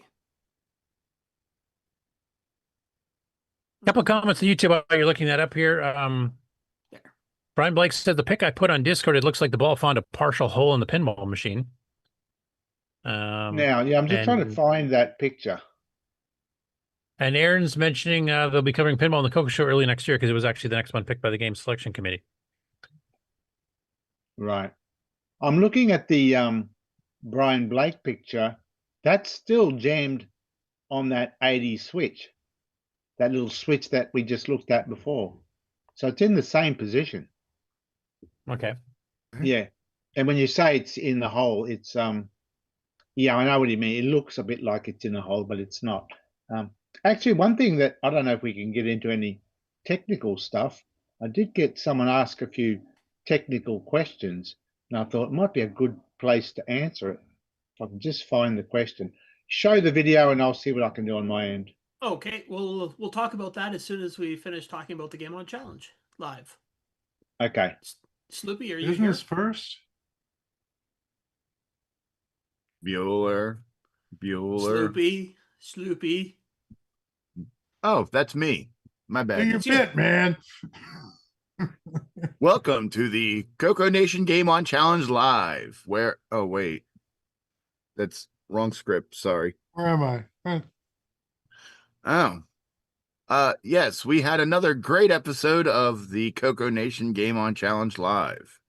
We had 7 people playing, as you can see. I think we might have had 8 total with just one coming in and one going out, but I could be wrong. It was evidently Stronghold was a pretty popular game because a lot of people were playing it. So, congrats to whoever picked that. I'm not going to name names or anything, but yes, and some pinball was played as well. Wow, 7 people. I mean, I'm impressed. Can we keep it going and get 7 more this week? Or even go to 8 or even 9 people? I mean, come on, people. The days are getting shorter. It's getting dark outside. There's nothing to do outside. So Right, come and on, the leaf- play your Coco. Your Coco. Yeah, skip these yard chores. Yeah, the leaf truck starts running in front in Thanksgiving. I got to get it done. The leaves will blow away. Don't worry about them. No, they blow in. Is what they do. So I want to play pinball. And somebody who's playing radio ball by the looks of it too. But yeah, it was a great episode. So join us Saturday, 8 p.m. Eastern, 5 p.m. Thursday, you mean? Pacific. Thursday, not Saturday. Today's Saturday. Yes, join us 8 p.m. Thursday, 8 p.m. Eastern, 5 p.m. Pacific, so that we can all come together and play great games. In the Coco Game On Challenge Live Discord channel. Yeah, what he said. And how do I join though? You just go to the Coco Game On Challenge Live Discord channel and go into the channel, and you're there. And you can play on real hardware, emulator, or even the Play Now button on the Color Computer Archive. Wow, that seems pretty easy that even a Sloopy could do it. Yeah. I might have to try that. We would even allow Ron to come on and play his new game on his MC10. Really? There you go. Nice. Because it's all color computer related. Because you don't have to play the Game on Challenge Live games. You can play any old color computer game you want. Really? Nice. Yeah. What if I wanted to play something really fun on my CDP 400? Well, you have to talk with an accent, but we would allow it. Okay. As And long what as the game played on the Coco also. And what if we wanted to play something on my Dragon? Would that be allowed? Well, then you would you'd need a Scottish accent for that. Stronghold may play on the Dragon. How about my TDP 100? Sure. Well, that is a Tandy Coco just rebranded, so yeah. All right. I just wanted to throw in more numbers and acronyms. Any color computer or friend. CP 400, 400-2. Alice. Yes, your redheaded stepchild, the Alice. But with the Alice, you do have to speak French. You're only allowed to converse with us in French. Mon Dieu. And we'll have Frederick here to double check and make sure you're not lying and making up words. Well, my he's Quebec French. Alice is France French. So Oh, there that's might be French. some Your old arguments French going on there. class French. Écoutez, s'il vous plaît. Two countries divided by a similar language. Yeah, but looking over on my shelf over there, it looks like my Coco 3 and my Atari 800 are getting to be quite good friends. Yeah, that's not good enough. Okay. 6502 with 6809. Oh no, that's can't What do about that. a power PC? Yeah, that's on the other side of the the other side of the shelf, though. So Motorola, right? yeah, but come join us for the Game On Challenge. The most important thing is to be there. Yep. How many people break it? We need 16 people to break it. Let's find out. Come on. This Thursday, Right. let's break the internet. Oh yeah. So All right. so let's see if we can break Discord. That's easy. Yeah, it's broken every time they do an update. Pretty much. Yeah. All right. So Nick, are you ready for some technical stuff? Well, I'm just reading out. There's a message on Facebook that let's see, I'll get his name. Youngstown Ken. I've never heard of him before, but he asked a few questions, and I thought, oh, I'll just answer them here in case others are asking the same things. It says, well, first of all, is this done in assembly? The answer is yes.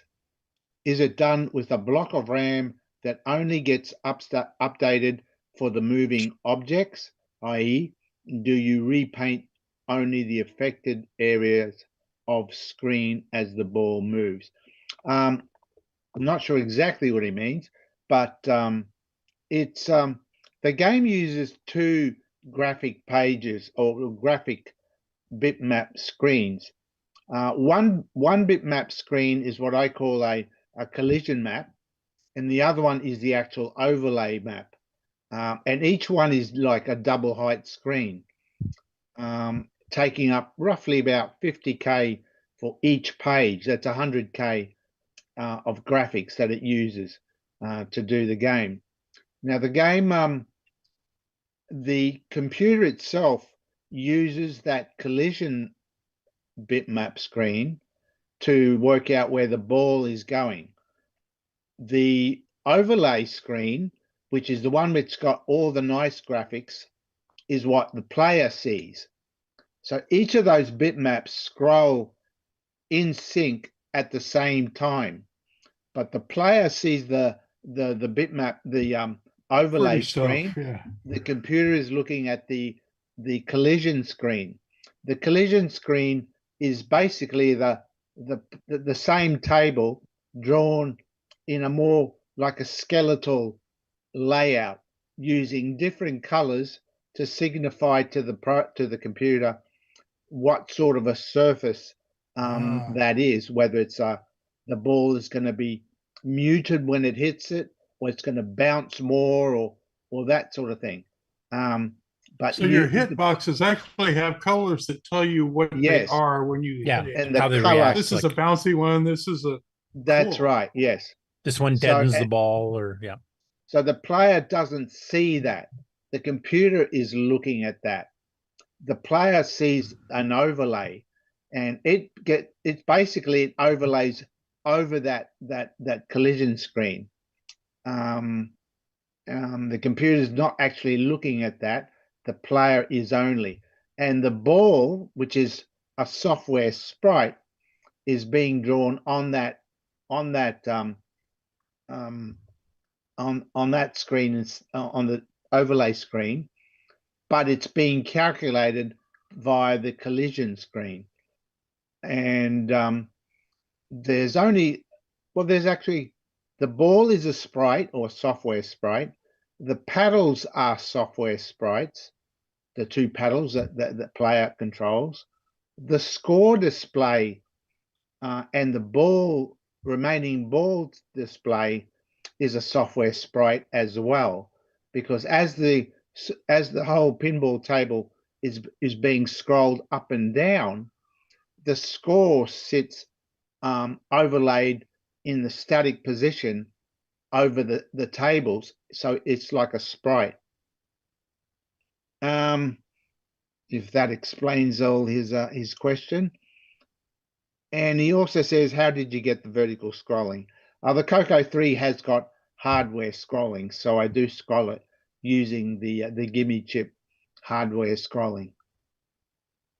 So earlier, when you and- said your screens are 2 screens high, you meant really? Well, it's scrolling.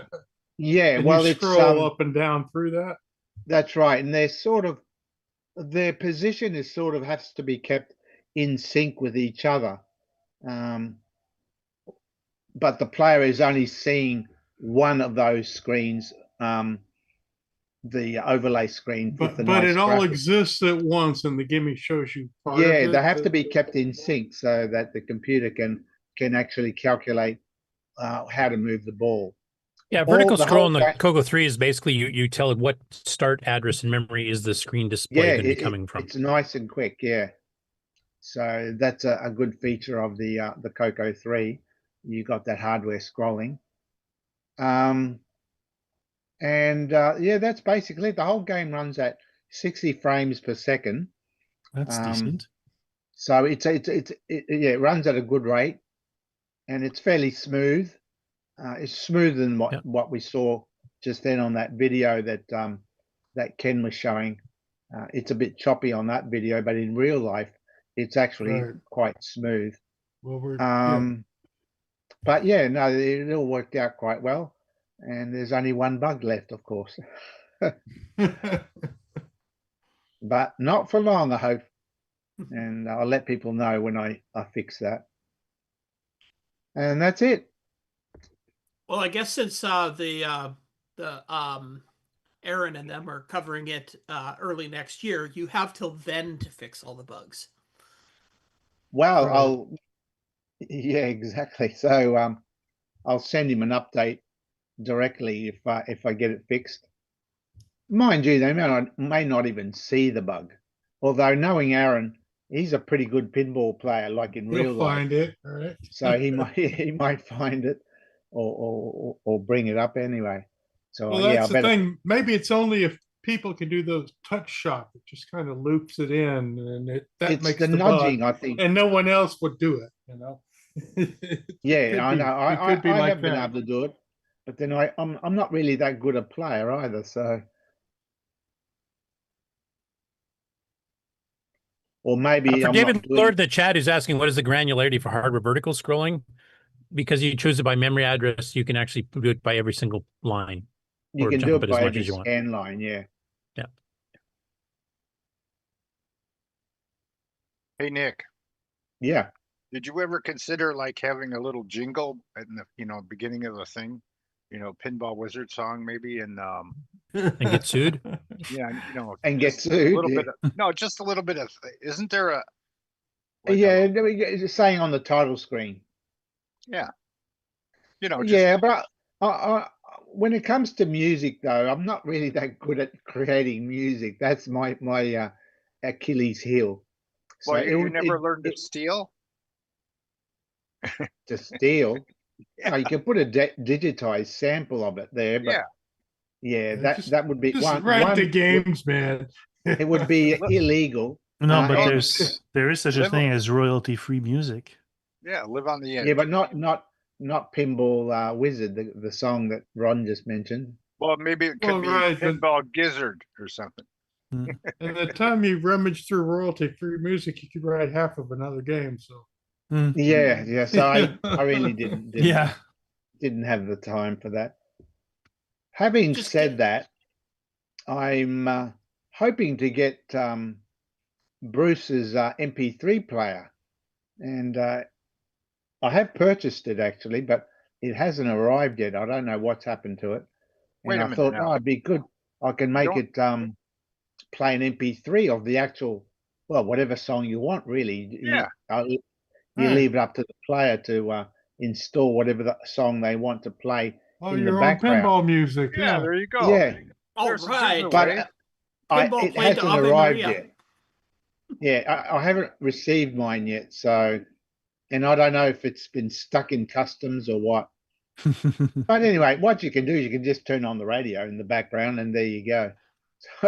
So really, much the same thing. You got a whole PC on the. You put the LP on, right? Well, you can play it on your say your PC on the side and just crank it there and just play it on the Coco. Just make it skip at the right place and it'll just repeat. Yeah. Anyway. Yeah, enough of pinball, eh? Okay, well, does anybody want to know what the game for the next 2 weeks is going to be? Yes, please. Oh, okay. Yes. Yes. Don't kill us. Guess I will show you then. Here we go. Ooh. Another Mitchtron Computer Shack game. The same people that made Stronghold. Is that some chopper strike or?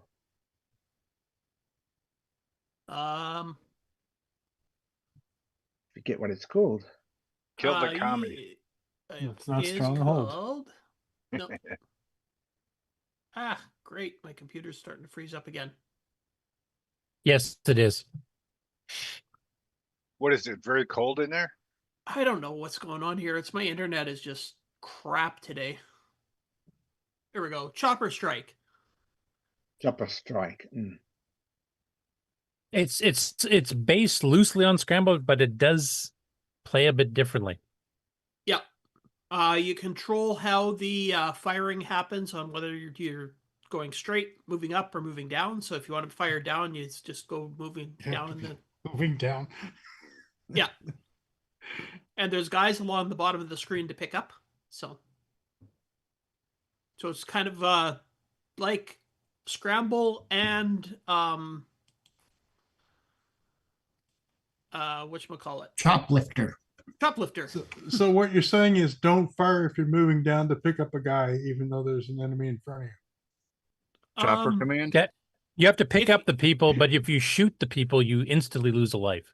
Yeah, that's what I'm saying. And you shoot the people the way the chopper's moving, right? So Okay, well, I was doing that this morning, and I never actually managed to shoot a person. So I remember managing to fail. And you can angle your shots too. That's what that one little arrow thing that's was shown on the screenshot that Ken did. it's your missile, so it's showing you which direction your missile's going to go when you fire it. Yeah, and I remember the big ad in Rainbow was mentioning it's got 105 screens continuous. That's how big the map is.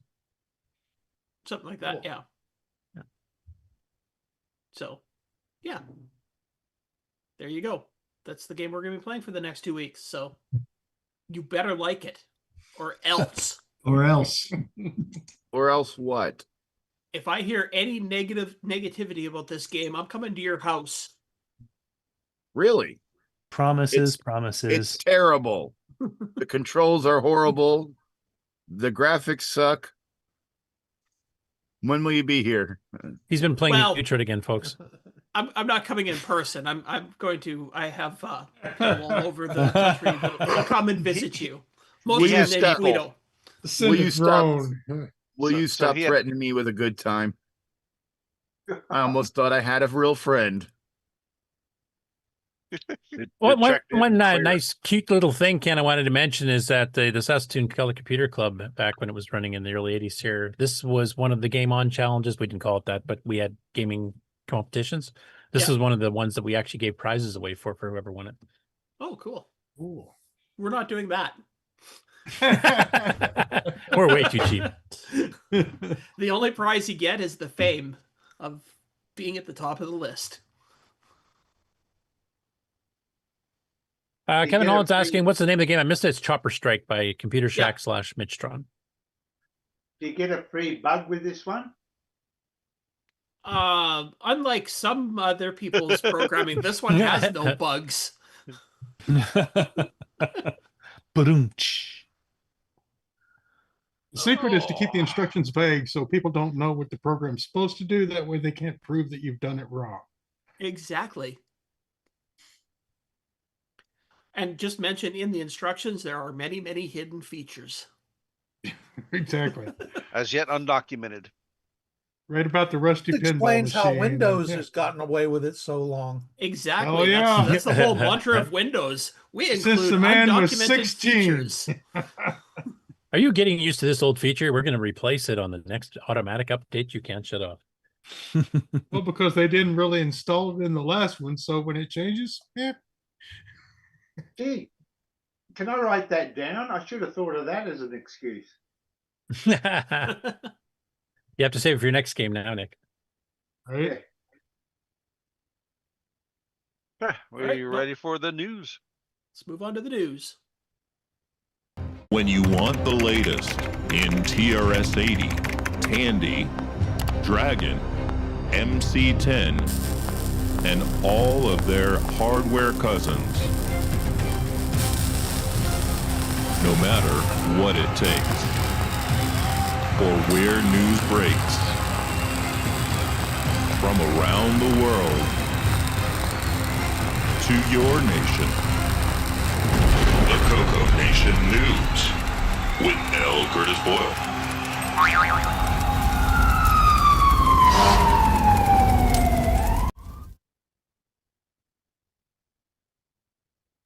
Okay, so before I get into the regular news as originally scheduled here, I thought I'd show a few pictures that are coming out from the Brazilian show that's going on right now, even as we speak. And it's a general retro show, but there's a lot of Coco related stuff there, both Cocos themselves, as well as some of the Brazilian clones like the CP400, etc. So Mauricio Mate has put up here a screenshot or a photograph of a screen actually running here with one of the CP400s, it looks like. And you can see this actually has a drive bays and stuff too, which is kind of cool. And a video which I have not looked at yet.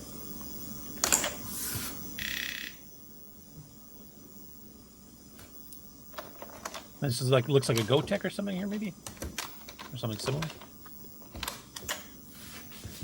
This looks like he's loading Shock Trooper by Mark Data Products. I take it that's a PC running an emulator, is it? No, it's I'm an not sure. expendable It looks like it's Yeah. actually linked up. I think that's just a drive bay thing, and it's linked up to a real CP400 by that ribbon cable, I think. Yeah, that's what's going on here. It's no, the CP400's the keyboard thing in the front, and he's made a dual drive thing to go in the back. Plugging into a disc controller or something. Yeah. Yeah, CP400. There you can see it. Nice Which looking. is a really nice package. I like that. That's And monitor weird on colors. top. Weird colors. Well, that's because Brazil uses that. Was it PAL 50 or PAL 60? The Yeah, goofy yeah. chest. Yeah, it's a hybrid signal. Also, here's his cartridge, and then the ribbon leads from here out of the cartridge door under the bottom of the computer back to his double. Nice. Interesting. Yeah. That'd be his disc controller, basically, I think. And he's got another video here. I'm not sure is this going to work.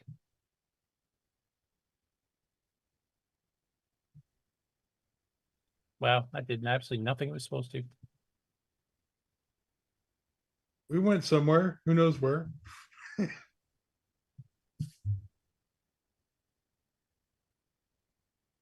Facebook drives. Facebook sucks, let's be honest. Oh, If it yeah, wasn't for the that's what it community was. stuff on there, I wouldn't be on there.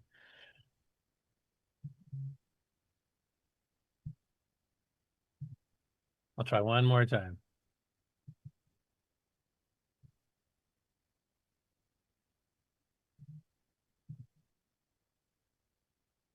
Yeah, it doesn't want to. Can't get the sound coming out. Won't blow it up or turn it on or. I don't think it's in. Sitting window doesn't do anything. Oh, there. Finally. Se o amigo Pacheco tá aqui, eu lanço umas ideias, como é que tu chama, mano? Unlike YouTube, I can't auto-translate as far as I know. Well, maybe. Closed captioning to something. E fez esse belo projeto aqui, o Luciano fez a gentileza just de Portuguese. trazer a original aqui para vocês compararem. E vamos lá, Luciano, vamos testar. Yeah, I do like those dual floppy systems that got linked up there. Com a Coco MFDC, That's já nice. testando tudo num conjunto só. Vamos ligar lá atrás aqui, para aí. Ali já tá funcionando. Olha aí. Nosso amigo Truco também, sempre comprando as nossas ideias aí. Muito obrigado, Truco. Same facility they used last year as well, which is actually right near a beach on an island of Florianopolis, I think it's called. Yes, I think so. Contextually, I sort of understand. O homem chegou a ficar nervoso aqui. So this is a general computer show, not just. Yeah, the general retro one, yeah. Yeah. Look, there's someone in the background who's been listening to our show. Right. As attentively as everybody else is.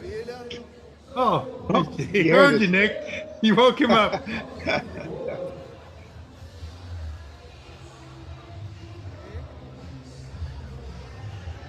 Aí.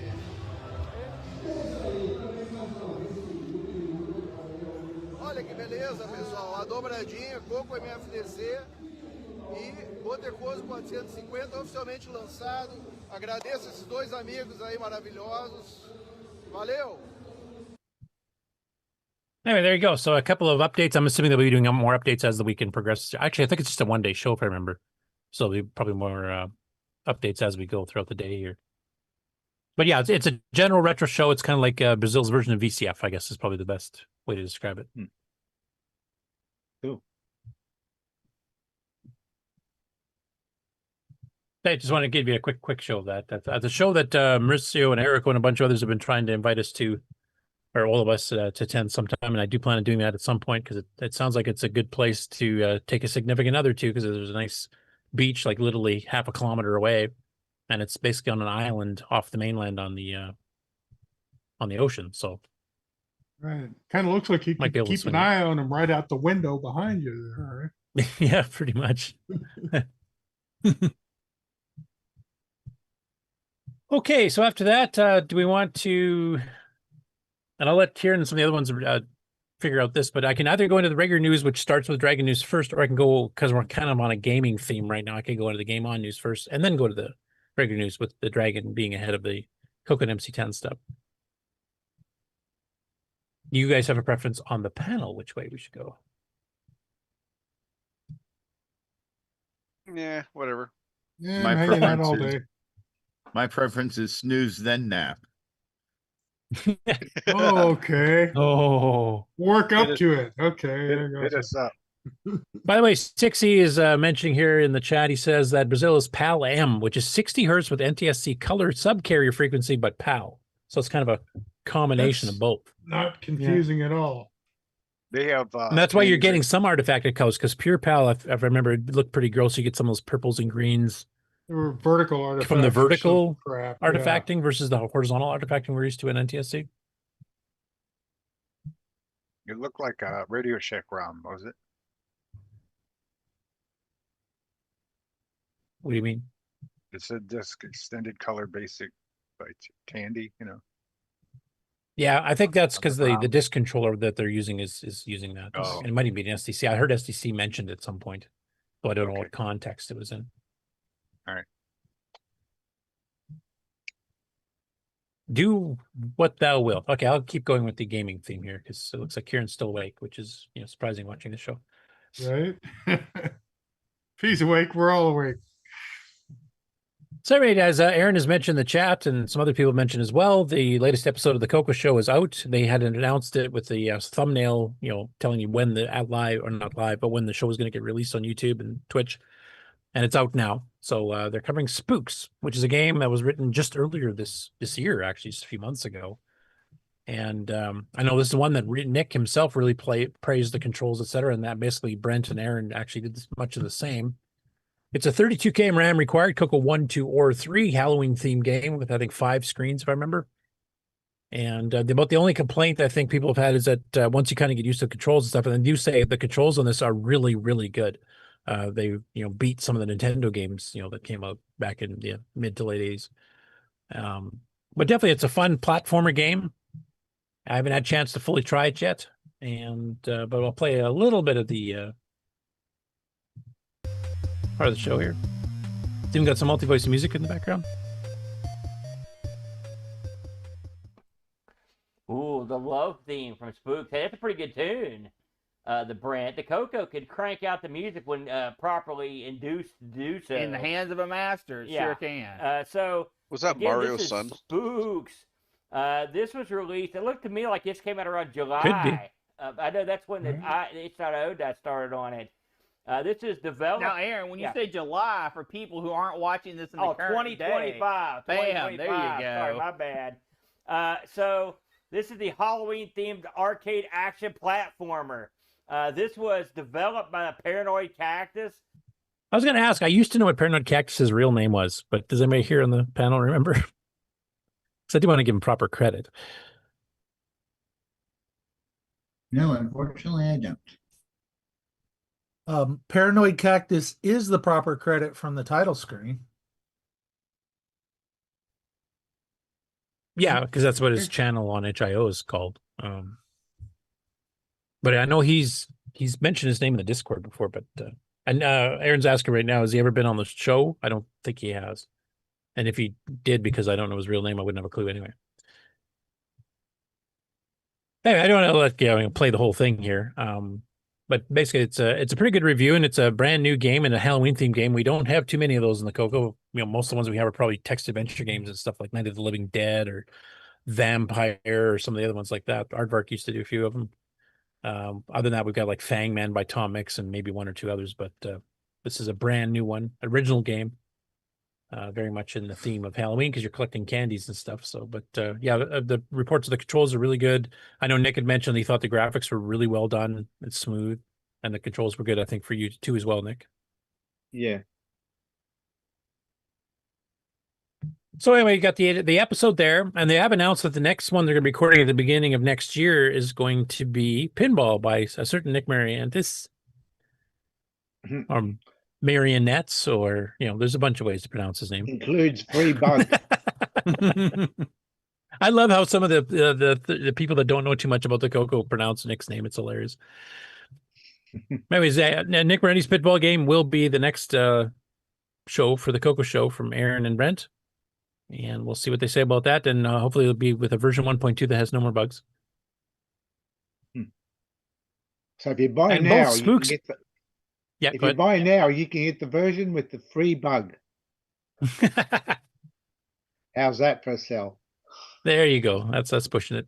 Free bug the with nice thing every about both of these purchase. games, yeah, both Spooks and Pinball are on itch.io. So if you were to get set up for purchasing stuff off there for Nick's game or on the Spooks game, then you're ready to go. Spooks, I believe, though, is free, though, if you want to tip the guys some money. Yeah, and you I believe give a Aaron. donation.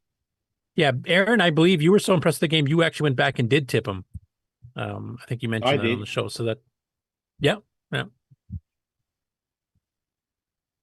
So you can go check that out. And then also they did something that they do sometimes, but not all the time. He actually has some live gameplay with no commentary, like not part of the show itself, but just raw gameplay, like going through 20 minutes of gameplay of the different levels that's set in the game. So I'll just do a quick little here. You can see some of the other levels as you're going.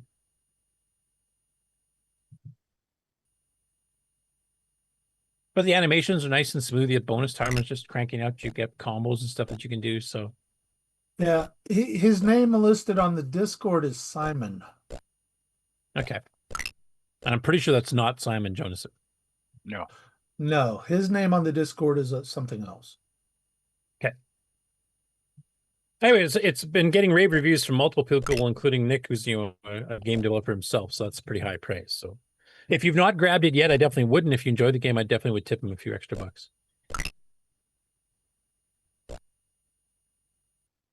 Next about that, there's another new game release we kind of covered here previously. They had some early alphas and stuff out and kind of screenshots of the development as it's going. And this is part of FujiNet. Now, FujiNet being the networking solution, and I'm not sure, I haven't been able to keep up as to where they're on making the new standalone card that goes in the cartridge port for much better throughput versus the Bitbanger version that you can get right now. I don't know if they've made any progress in that or if there's any estimate as to when that will be done. Does anybody here know Exile in Paradise? Or anybody? They should come on the show when they do find it. Well, he's been on before. They even showed us the prototype of it. I just was wondering if anybody had heard. No, I haven't heard an update recently. Okay. And who do we know who actually wrote this? Well, the Battleship game that's showing there now. Do we know who actually wrote that? What the heck was his name? Because he's on Facebook, active on there. Shoot. I didn't write it down, but yeah, I think he has mentioned his name. Because it looks well presented anyway. Yeah, and it's a 4-player. This is one of the FujiNet ones that you can do multiple players, like more than 2, and they can be from different platforms when the platforms are coming out. Because right now, as far as I know, the Coco version, this is the first time it's happened in FujiNet. The Coco version of the game is the first release. Right. And Thomas Cherryholm that- says it was Eric Carr. Eric Carr. Okay, cool. Thanks. But anyway, yeah, it looks really good. I'll just play a little bit of it here. This is one where you can compete against, like once the other versions are released here, you'll be able to compete against people on other 8-bit platforms like Atari 8-bit machines, Apple II machines, etc. And it also is part of the high score thing, which is two others that are already released, Atari and one other one. Oh, those are out now too? Okay, cool. Yeah, those are already there because there's a post on the Discord for folks that have been following FujiNet there where it shows that there are 3 games that are now available, including the Coco, and those 3 games are also already available on other platforms. So you can actually play these multiplayer against other platform people right now. Yeah.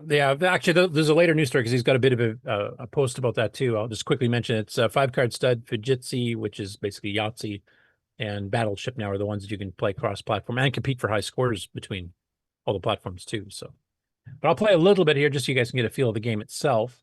There are some slight rule changes from the classic Battleship to handle 4 players at once.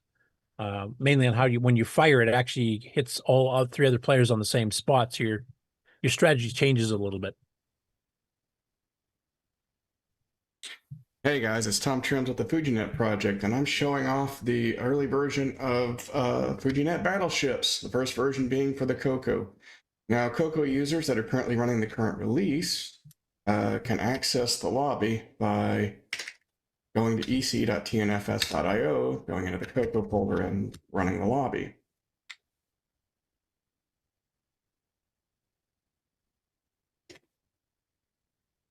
In upcoming versions of config, this will be built into config, so you can just hit the L key like every other platform.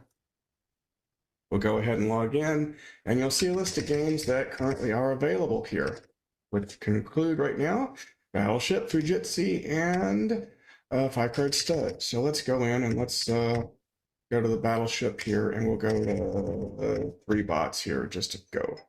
And we'll select that. It'll take and mount and then load it. I'll just fast forward a little bit of gameplay here. Okay, we've got 3 angles. So you place your ships just like you do in standard Battleship. Okay, press spot each simultaneously here. Take and select. Oh, and we hit something there. We hit something on Clyde's ship. Now we take and rotate around to the other players and they take their shots. So now, all right, cool. Let's get this out of the way. And you'll notice that there's a tray on each side for each player here to show that the ships that are currently in play versus out of play. And it looks like we're about to take and get rid of Clyde's battleship from the looks of it here. So meanwhile, we've had 2 shots here, and it looks like the computer, looks like one of them has found here. Oh, we took out his battleship. There we go.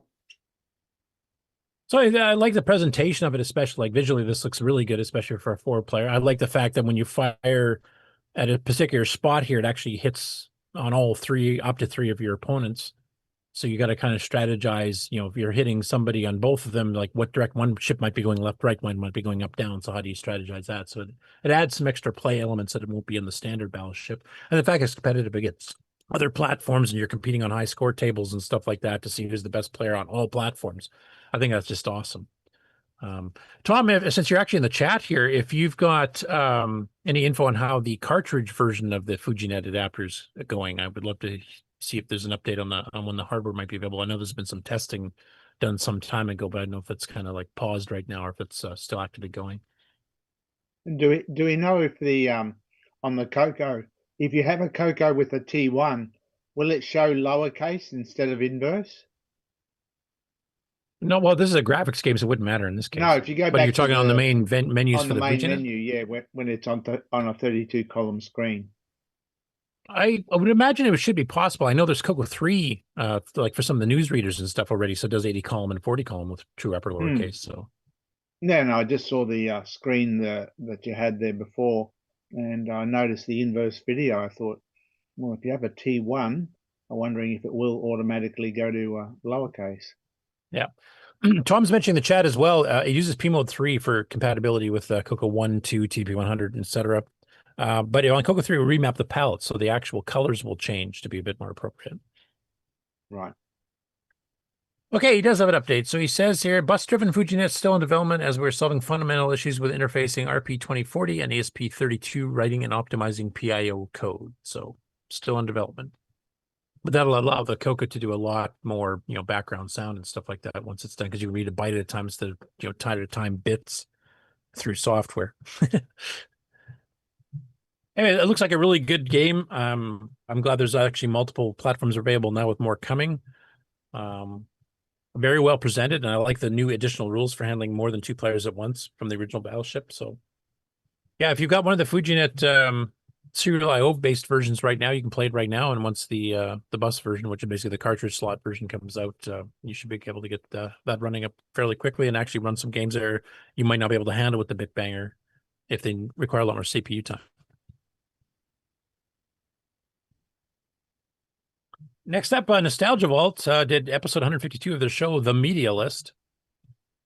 And in this particular case here, one of the things they covered is a Coco 3 version of the game Anti-Air by Inufudo. Now, it covers a bunch of different things, and you can actually kind of see here. So they're doing Finding Nemo and Shrek and some other stuff here, which I'm not going to play those parts, of course, because A, they're not Coco related, and B, we'd probably get knocked off the YouTube, for doing copyrighted music or copyrighted material, etc.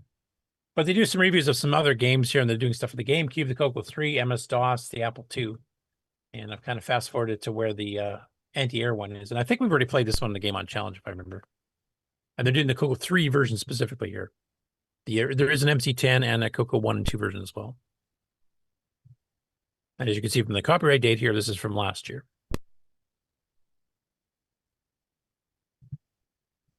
That's just a hair. So, Ken, have we played this one already? Do you remember? I think we have, but not positive. Or he might be rebooting his computer again. I think so. I know I've played it before, but I can't remember if it was on the Game On Challenge. Yeah, me too. I've played it, but I think we played it on the Game On Challenge. Because at first glance, it looks like Space Invaders, but when we shoot the invaders, they drop whatever they were carrying, which might be those square gems that actually you can't go past, or they drop bombs that blow you up or the gems. So there's multiple things you can actually reduce your play field here. If you drop the gems in the wrong spots, you get trapped between them and you can't go around them. And then you're kind of like a sitting duck for the bomb. So it's an interesting take on a Space Invader style theme. Next up, we have Jim Gary, who released another game for the MC10. This one is a alpha version of a game called Dual Alien, ported from the NEC PC 6001. This is compiled using Greg Dion's MC Basic compiler for some extra speed. And from what I can tell here, because I'm not familiar with this game, it looks like your player is controlled in 2 different play fields, 2 different mazes of the same maze, technically, but the objects within the maze are different at the same time. So it reminds me a little bit of Grabber, where you have the 2 different mazes. It's very and you can much actually see. like Grabber. Oh, is it? You tried it? Oh yeah, I've got the NEC PC 6001 version. Oh, and okay. You switch around like Grabber, so. And is the object like similar to Grabber? You try to kill certain things and you try to pick up other objects, that type of thing? Yep. And you're the 2 pixels, right? Yeah, the Cinegraphics crosshatcher. Yeah. But you notice that you see that same 2-pixel graphic there on both mazes, and they're always moving to the exact same spot. So that's the players controlling that. But you have to keep track of what's in those mazes at the exact same time, which is exactly like Grabber. And I think Ken, you actually covered Grabber. I think at one time you actually covered the Commodore 64 version, because I didn't even realize until you did your video that there was a Commodore 64 version. Anyway, he does mention this is just an alpha. This isn't the final release, but the gameplay seems to be there. I'm not sure if this is the full gameplay yet. From what you can tell, Exile in Paradise, is that Does that look Yep. fairly full and This needs this kind of debugging? This looks exactly like and plays, so far as I can see, just like the AX2 version. That's awesome. Cool. There's 2 other games on that tape too, so I'm wondering if he's going to just knock out all of them. Knowing Jimmy, will probably have them done by the end of the show.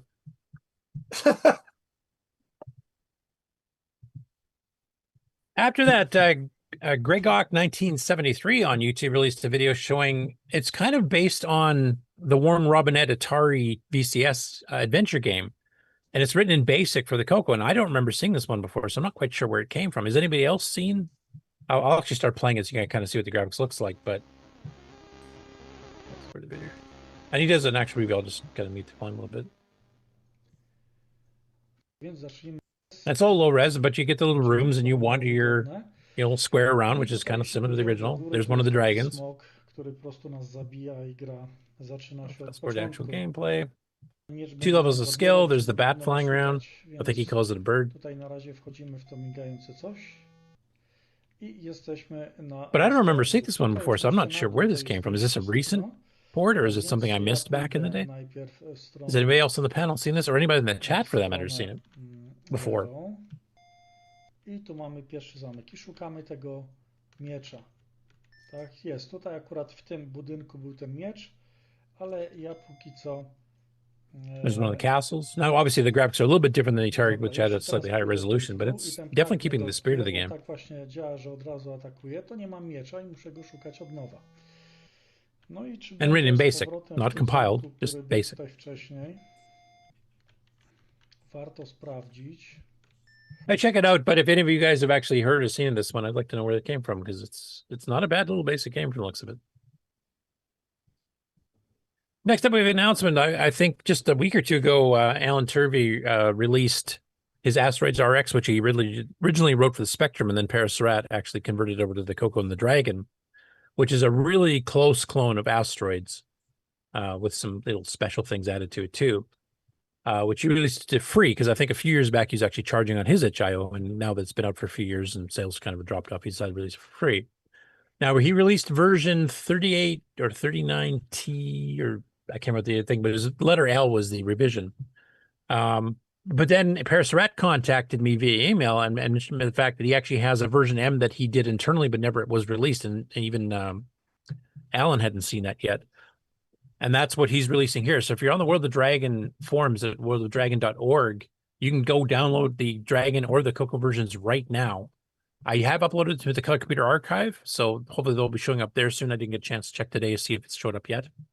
But he's got the directions actually on here too. But the main things that have been added on version M versus version L is it'll support 609s with native mode, so it'll speed up the graphics and make the game run smoother if you have a 609. So I know there's some talk on Facebook of, what kind of stuff does the 609 actually enhance? And people are mentioning like a handful of games and Nitrous 9. Well, that keeps changing. There's more and more games that are supporting it. All of Nick's recent releases in the last 5 years have all had 609 native mode support. Donkey Kong transcode supports native mode if you have one installed, so it does help with a fair number of stuff, and of course all the ones that I've patched and some other people patched. And the other thing which is really cool is it actually supports the Super Sprite FM Plus board that John Whitworth sells through his Dragon Plus Electronics company from the UK, and that's also for the Dragon and for the Coco, but it actually takes full advantage of the AY sound chip that's built into the Super Sprite board. So it's a multi-voice sound chip, and it actually does use that for sound effects, etc. So if you have that hardware, you will actually get some enhancements out of this as well. And if you have a 609 and that hardware, well, then you're really rocking at that point. And for those of you who've not seen it before, and I'm pretty sure we have covered this one in the Game On Challenge when it was first released. This is what it looks like.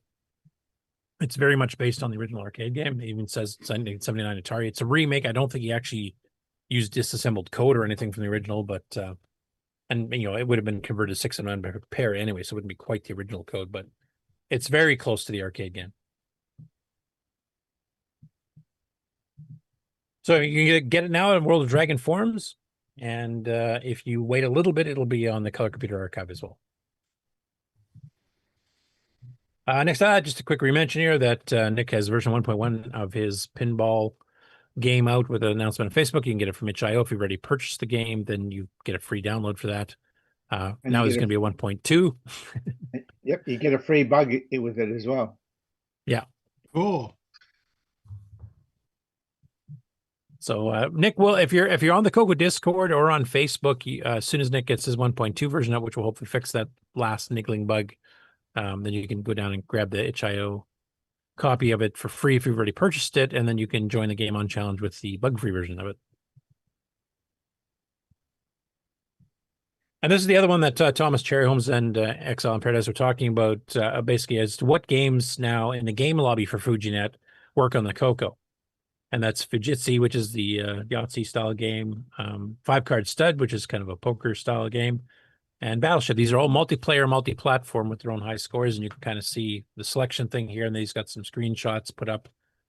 I think this here is the Coco 3 Enhanced Palette version, which is why you're seeing white mixed with blue, because you can't normally do that on the Coco 1 or 2. And here's the 5-Card Stud, and here's the Yahtzee game, which actually is using artifact colors in P-Mode 4, which is kind of cool.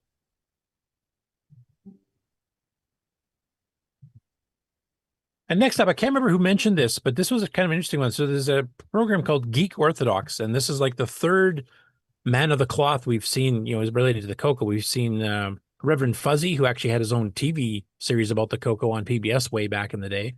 And we've actually had him on the show. Christopher Mayo, I believe is his name. And of course, Brother Jeremy, who's been famous for coming out to Coco Fest in the 1990s and in the 2000s, and occasionally, at other times. Not too far from Rick, if I remember. He was in Racine, Wisconsin. I think it's not too far from you. Right. We had the religious people, and then the doctors, and we're on the coast. Yeah. There were two kinds of Coco people. I really said that wrongly. But yeah, there were two kinds of Coco people. There were the religious guys, and there were the doctors and dentists. And the Marty Goodmans, anesthesiologists like Marty Goodman. Goodman, yep. So we had the religious side here in the Midwest. Yeah, and Brother Jeremy is currently in England. I think he teaches there, but he's a fascinating character. He's a big proponent of OS9 Level 2 version 3, which was unreleased for years. That was the upgrade that Tandy was going to sell, that Kevin Darling and a bunch of others did, and actually has some features that are beyond Nitrous 9. It's not as fast as Nitrous 9, but it's definitely an advanced one. And slowly we're integrating that stuff. I have his release on floppies if you want to beat your head against it at any time. Yeah, it's up in the archive too. The problem is that Kevin Darling had some internal versions that the rest of the team never saw. And I would really love to get those because, with the optimizations, you can do the 609 now. I think we could get it running at a decent enough speed. Right. Unfortunately, every time I try to contact Kevin, because he's on Facebook, but he just doesn't answer me. So if anybody else has any pull with him or talk to him, please put in a word for me.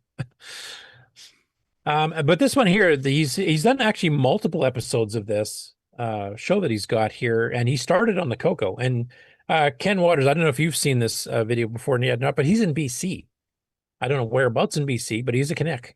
And the guy that wrote Stellar Empires, which is a Chromoset game, and I played this game quite a bit back in the day. In fact, I had an online version of it I modified to play on my BBS.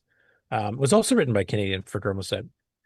And it's kind of a galactic map empire thingy, where you basically start with one home planet, and then you've got some other planets you can just get for resources. You can take them over because there's not really any advanced civilizations. Then you class 3 ones that will defend themselves but aren't interstellar. And then you've got the other players in the game, and you can have up to 4 total human players, and you take turns. So people have to leave the room so they don't get to see where everything is, and everybody gets a random home planet base.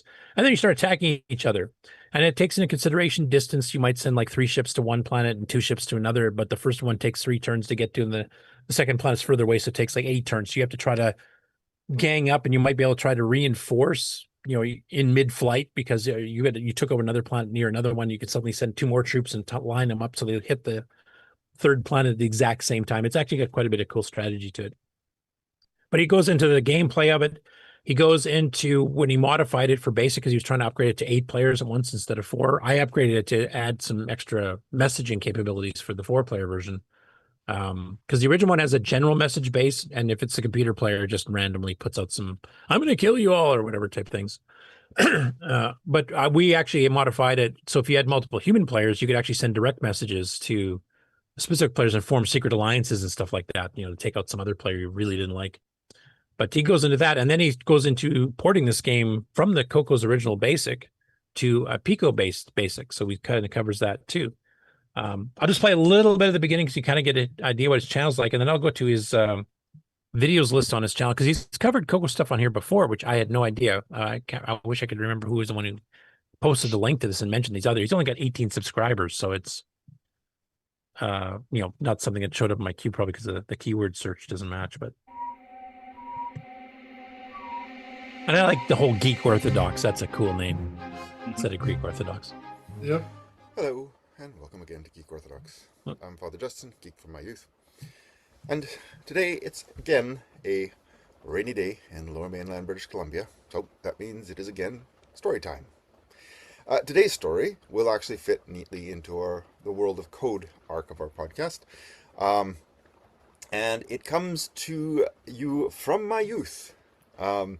And I suppose many passions have fought against me. But yes, one of the passions that I had in my youth was, of course, gaming, strategy gaming, as I've mentioned already. And the game on my color computer, because of course I got into computer gaming, that really captured my attention. I mean, there were lots of games that had captured my attention. I enjoyed, Pac-Man, Double Back, various other TRS-80 color computer games that ran on my computer. Not necessarily on my friend's computer. Well, Pac-Man did, but that was a clone that ran on everything.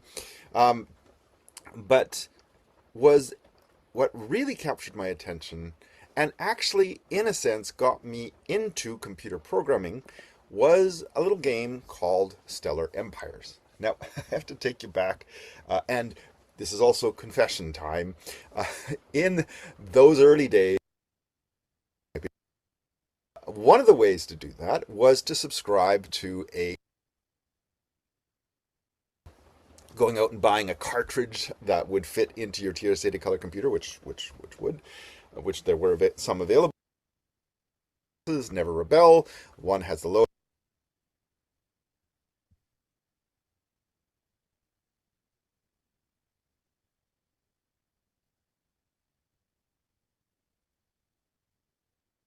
It's frozen.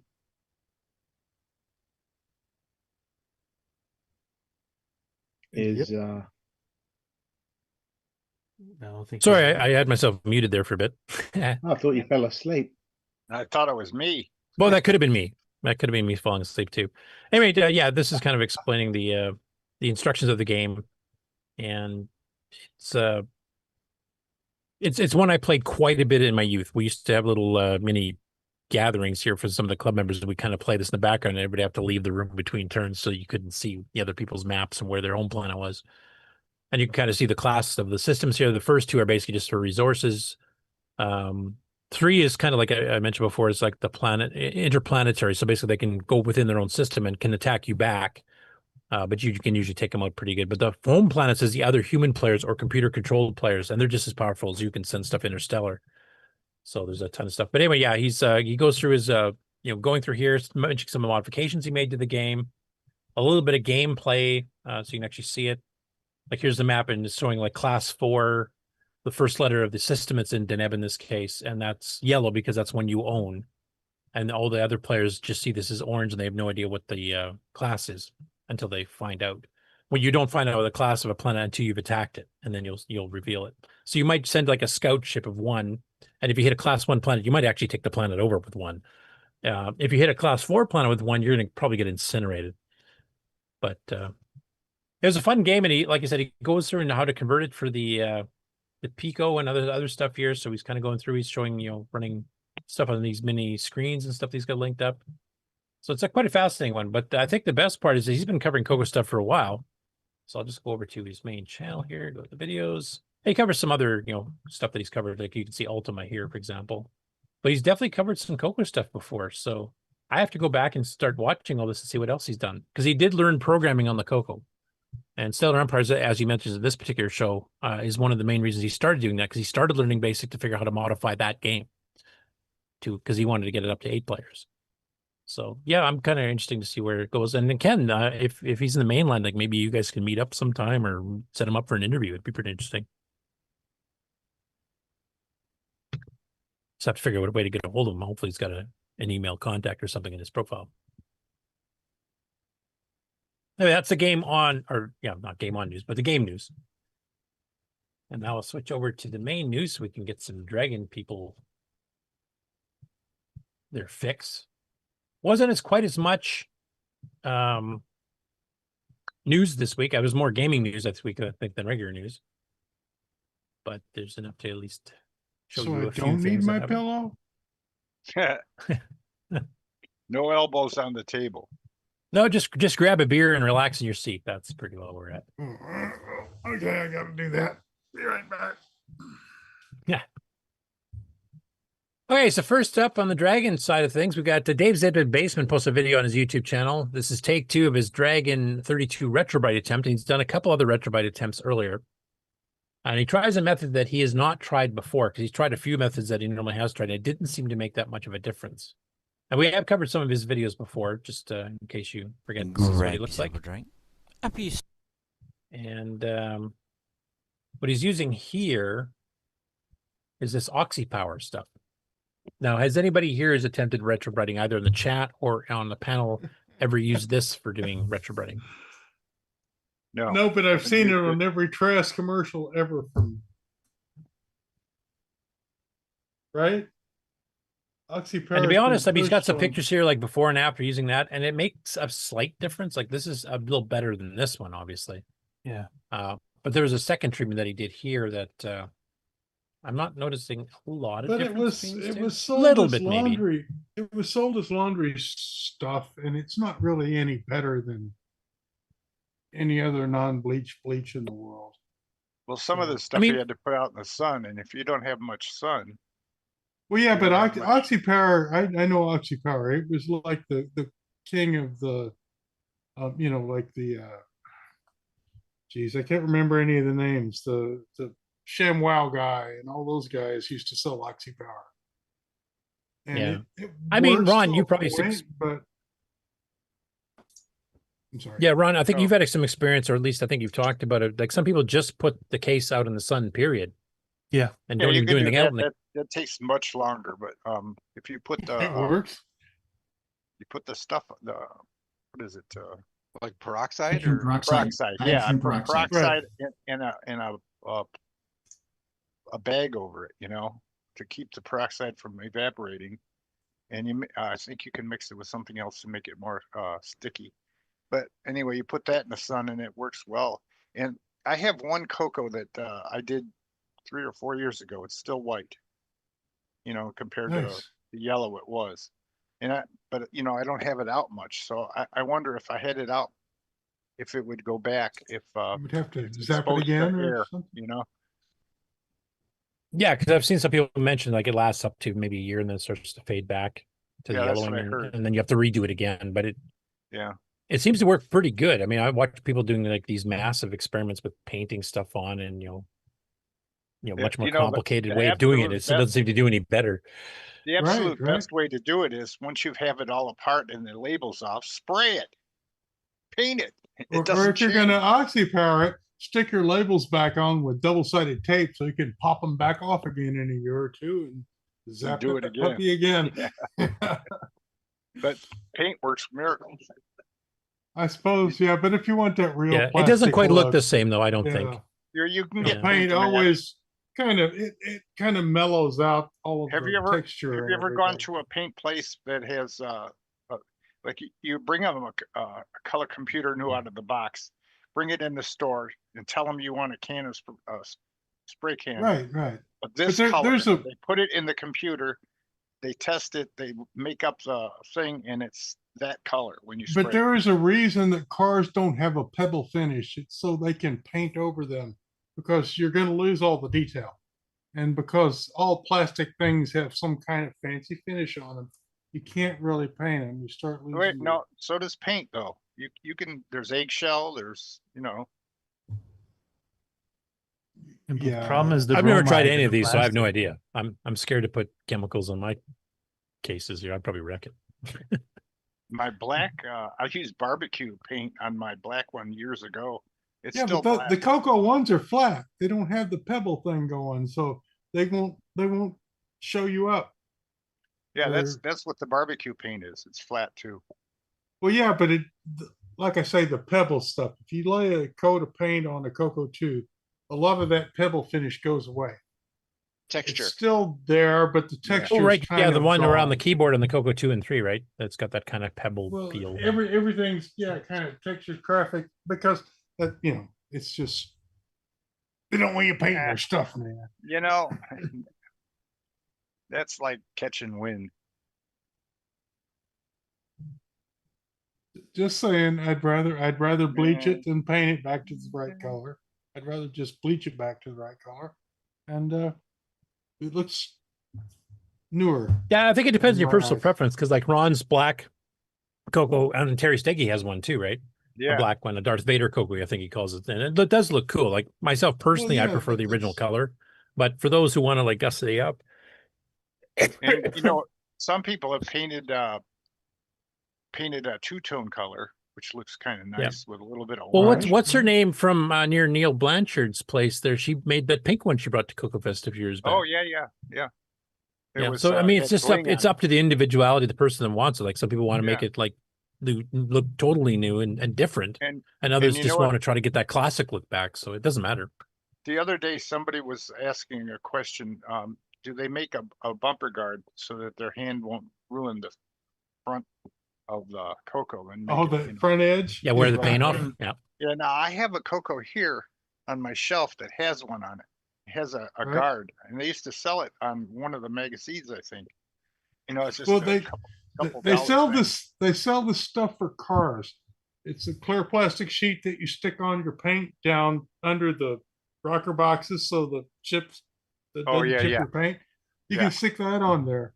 It's vinyl. It's a And these nice have clear little, plastic vinyl. Yeah, and you stick it on, and yeah. Yeah, I remember something that actually had a little bit of padding in it because it was meant to be, gentle on your wrist, resting on there too, and it also doubled as, blocking it from scraping the paint off with your wrist. But it was also meant to be more ergonomically correct for Oh, you, to so you're just not make sitting your wrist on life hard better? plastic for a 16-hour I'll show you mine. programming session. Okay, I'll stop my sharing so Ron can show Ron is his. bringing up a thing.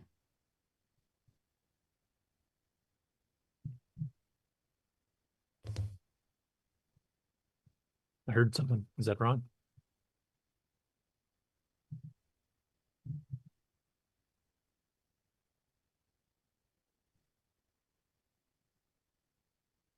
Okay. I don't untangle myself from cats. Is there something I need to do? All right. You have to keep your face. Yeah, you're supposed to in switch with the over Coco. to Yeah. switch with Ron. Put Ron up full screen. All right. Hang on. Okay, you're on, Ron.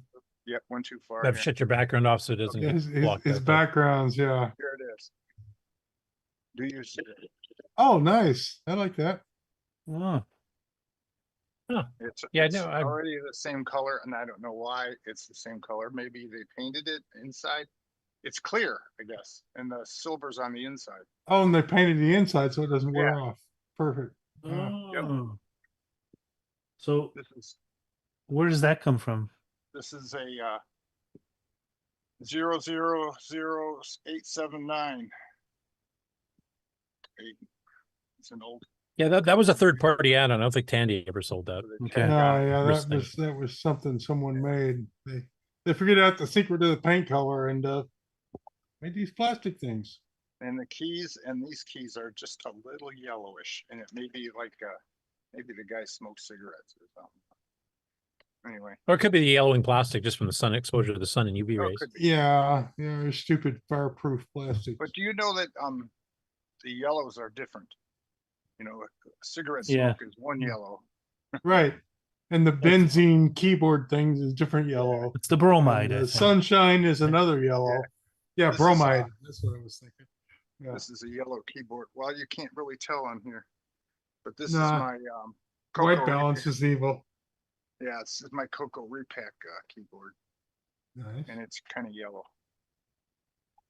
The fun thing about the gray Coco ones, though, is that depending on how old they were, if you did wear off all the paint, the early ones would come out with black plastic and the later ones come out with a white plastic. Right?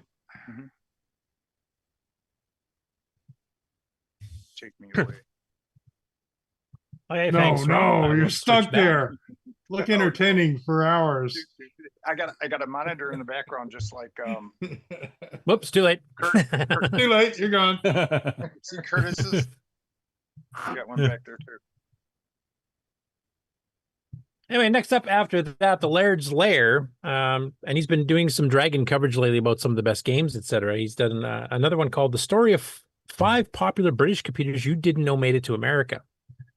And you can obviously see the Timex here. Timex kind of rebranded a little bit of the Sinclair stuff and brought some of those over, including the Spectrum and the ZX 8081s. I can't remember if they brought the QT to North America off the top of my head. I wondered if that yellowed. Oh, right. I know I would have bought a QT if they had one, but they never did. But it was black, so it wouldn't have yellowed. No. QT or QL? A QL, whatever it was, yeah. Yeah, the 68,000. 6808. The one with the weird round keys, yeah. I wanted that. Yeah. But one of the ones they covered here. Now, this is a bit of a misnomer here, I think. So basically, the Dragon 32. Now, my understanding when Tano started selling, because he talks about Tano specifically, I don't think they ever sold the Dragon 32 in North America. I think they only sold the Dragon 64, did they not? That sounds correct. The only time I got a Dragon was through that company, California. Freeze. California Digital. Yeah, they only did the 64. That's right. Mine was $50 back. I'm sure it wasn't worth shipping a 32 to the U.S. if you could ship a 64 for the Okay, same you guys are price. back. I think I froze for a bit there.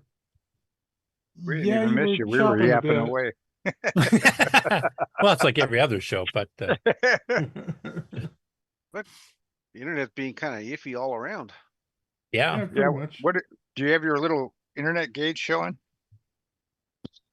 No, I don't at the moment, but I did notice that all the little thumbnails everybody here on Zoom just froze dead, so I was pretty sure it was on my end. Oh, okay.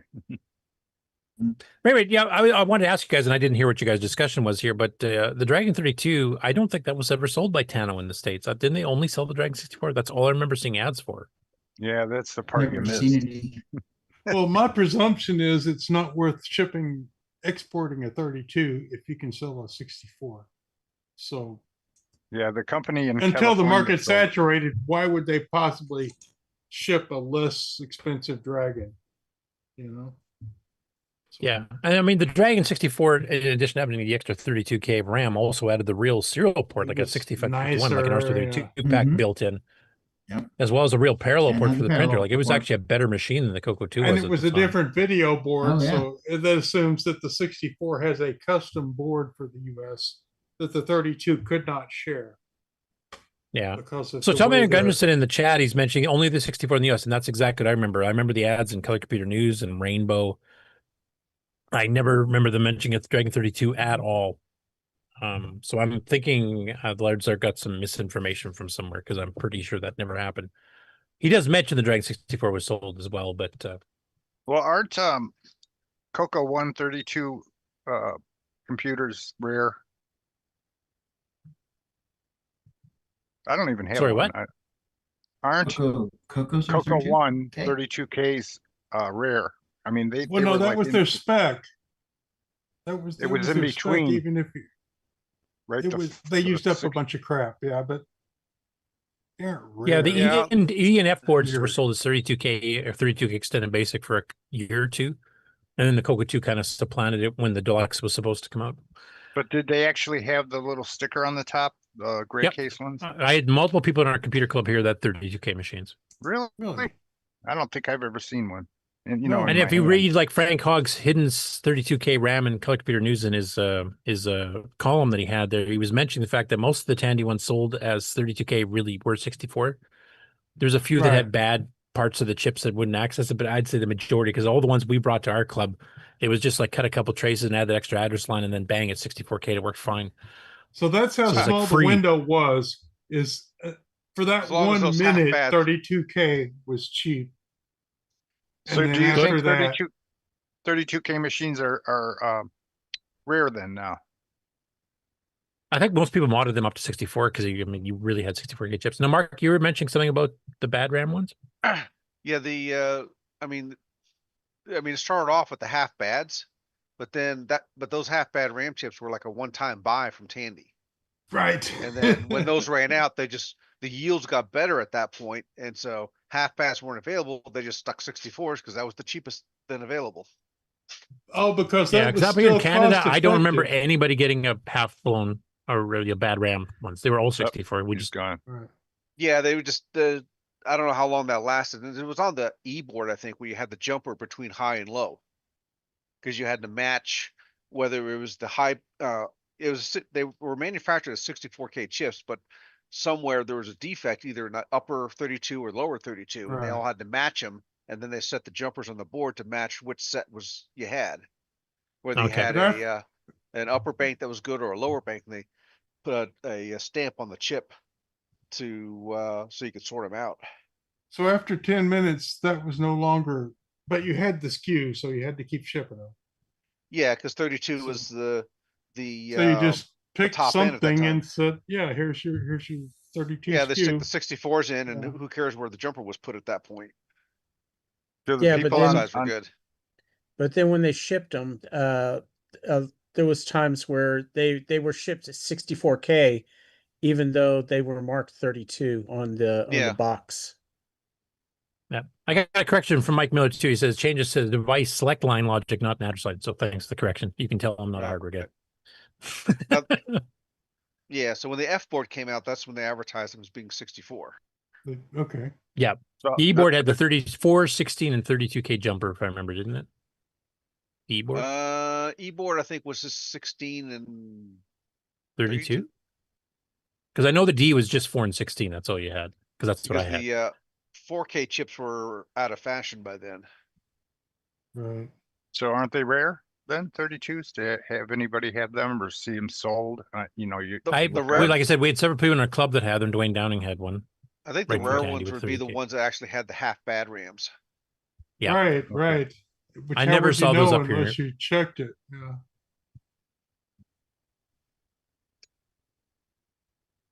Interesting. Anyway, yeah.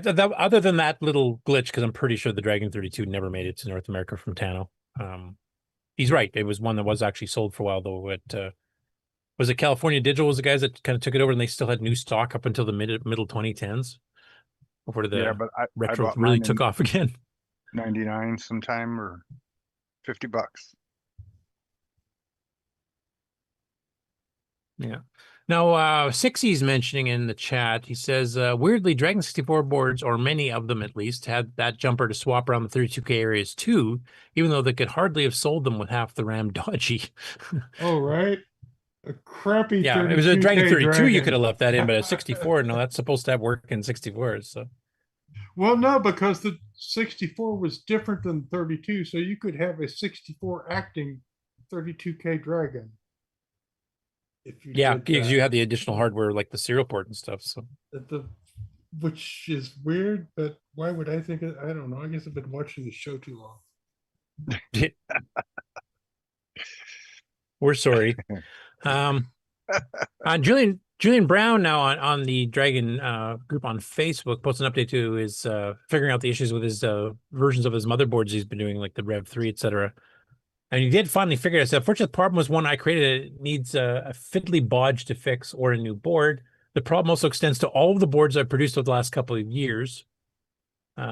He says he'll have some clear instructions how to fix it if anybody has those boards now, but he's going to fix it in the next revision. And I think he's in the chat too, so if he wants to add some more detail for any of those who want more detail on it, you can get that there.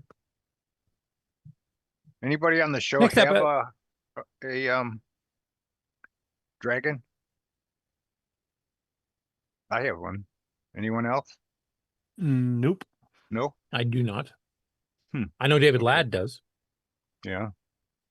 He probably bought it the same place I did, or I'm not even sure. Okay. I'll shut Okay, up. next up, we got Coco Town, and we covered this video about a month ago. He did one that kind of explaining how NTSC artifacting works on the Coco, and also it applies to other machines, other ones that use the VDG chip. Apple IIs use the same thing. So this is a month-old video, so why am I mentioning it? Because it went kind of viral in the retro community. So if you take a look at the number of views here on his other, like his Coco game specific stuff, like 739, 388, you'll get a few that are like 800. You get a couple that are over 1,000. He had a really good one here when he's going into how Microsoft Basic does the R&D function. 15,000 or what? Sorry, yeah, 15,000 views. Pretty good, right? This one he did on the NTSC is 192,000 views already. So he's just shot right up there.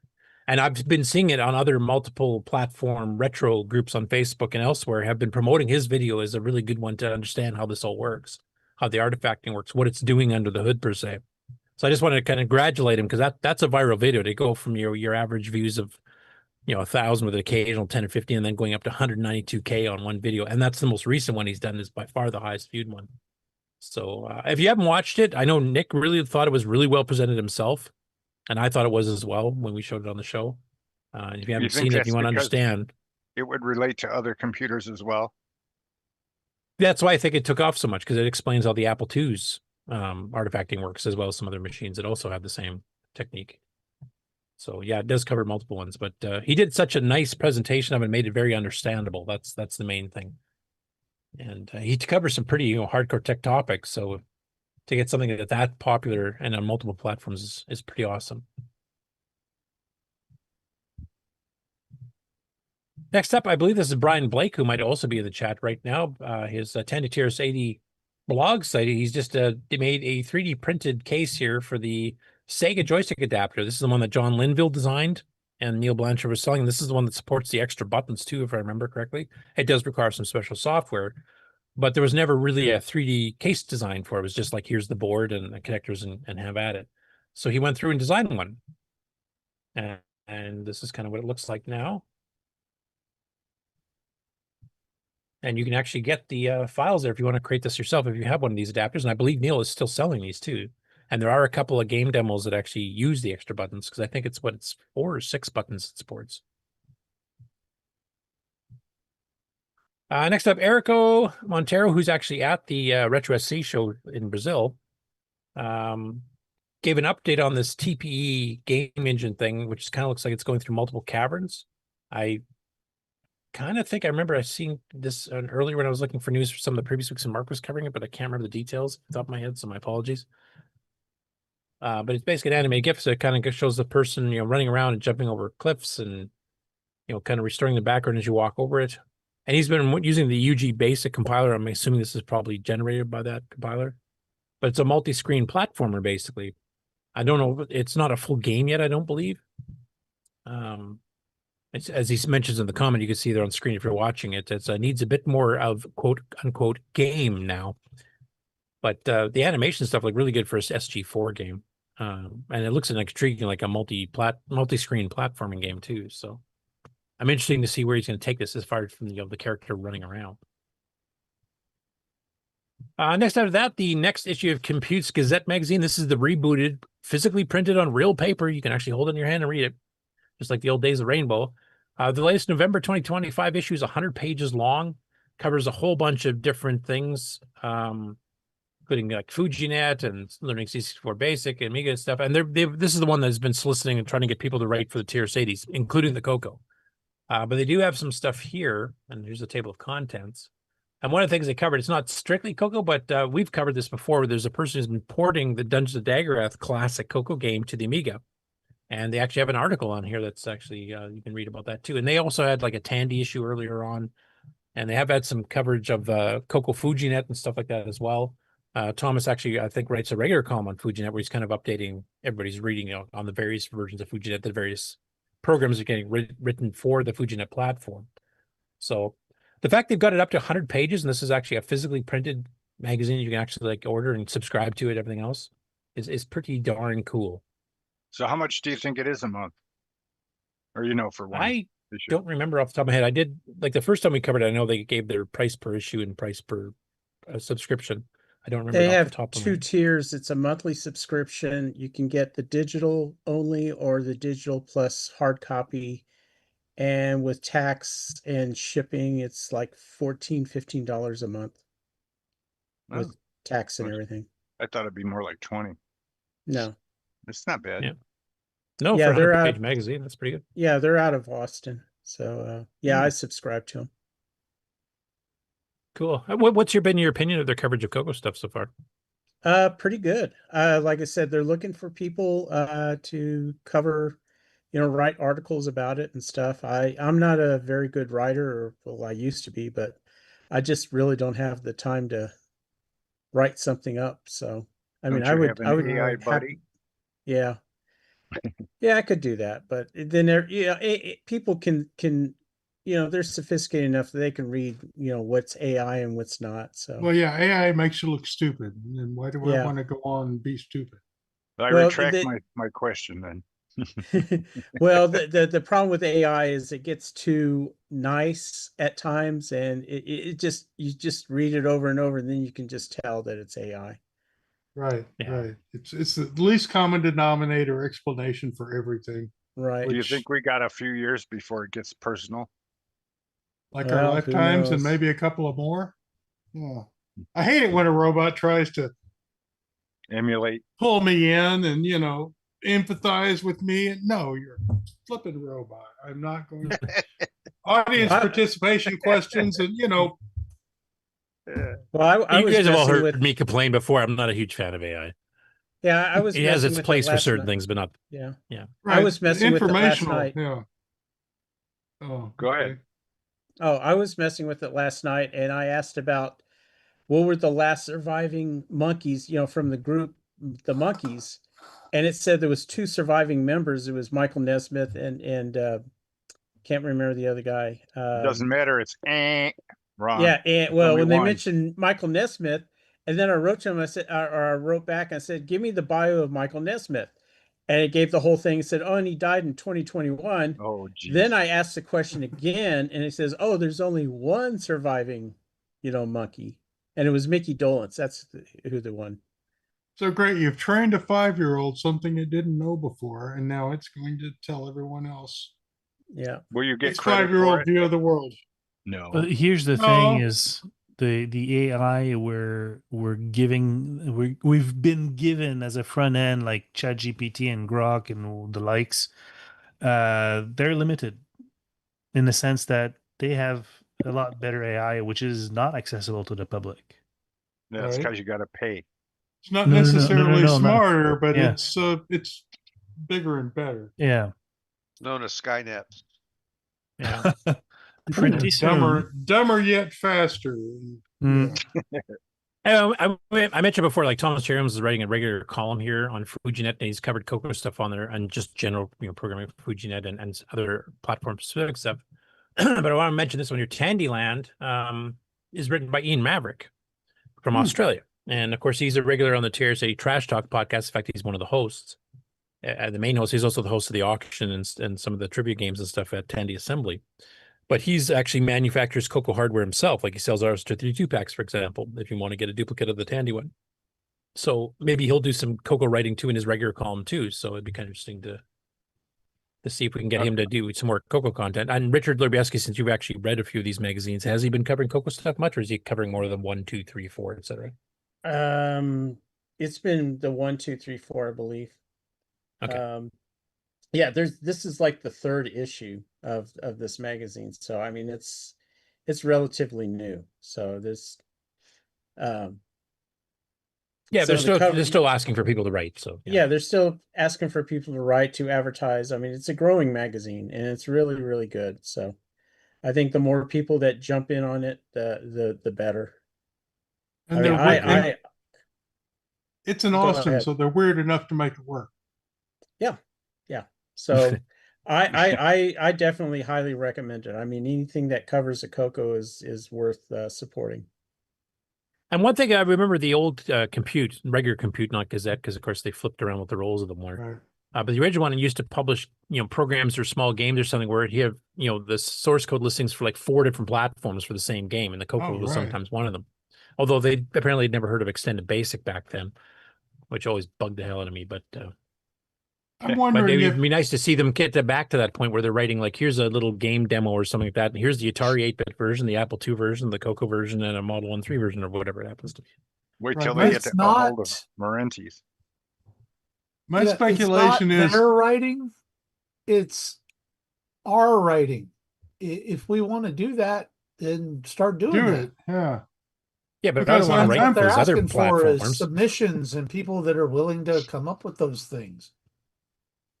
Because I'm sure the Gazette thing is just because Compute by itself is copyrighted by someone, and they forgot to copyright Compute's Gazette.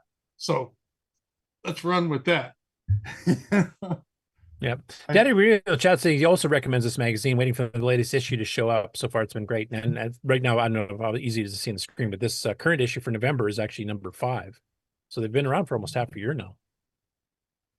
And consistently publishing. Yeah, the digital copy drops first. You get an email, and then about a week later, you get the hard copy. So I already got the digital version of it. Cool. If it gets some Coco content, would you be willing to come on and kind of just point out that and maybe just show like a page of it or something? I don't want to like show the whole magazine or anything, but well, you know, get people encouraging to look at. I'll have to talk to my agent, so you know we'll have to see. Oh, do you have a fee or something for that? Yeah, that's appearance? It. Yeah. No, I'm more than happy to do that. Richard, would you be able to produce those MSX 32-SDs for the Coco the MC10? For the MC10, actually, yeah. If it's open source and whoever is came up with it, I mean, I could reach out to them, but because we got new software, it's designed by Darren Atkinson of Coco SDC fame, whom you've dealt with before because you've obviously been one of the manufacturers of Coco SDC. Right. And Ed Snyder was, of course, producing it before, though that's pretty rare that he's putting any out these days. So I think that's like all these new games that we're mentioning here, like the Spriteworks stuff, require it to run, and now nobody can buy them. I can look at it, and I'll send an email to Darren. If he says it's okay, we'll be more than happy to produce them. I mean, I don't have any problems with that. I don't want to take someone's design unless it's open source.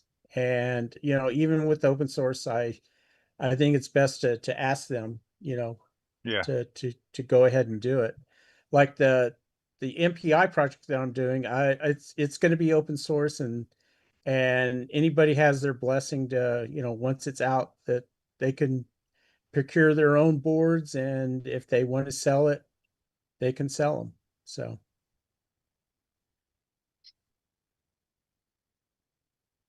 Cool. Awesome. Okay, next up, Alan Huffman. He's been posting a fair bit lately, so he's done a few more. The first one here is, as he calls it, I shall name him ASCII Kong. Now, we covered a little bit of this earlier. He did a blog post about doing a Donkey Kong style game using just text characters.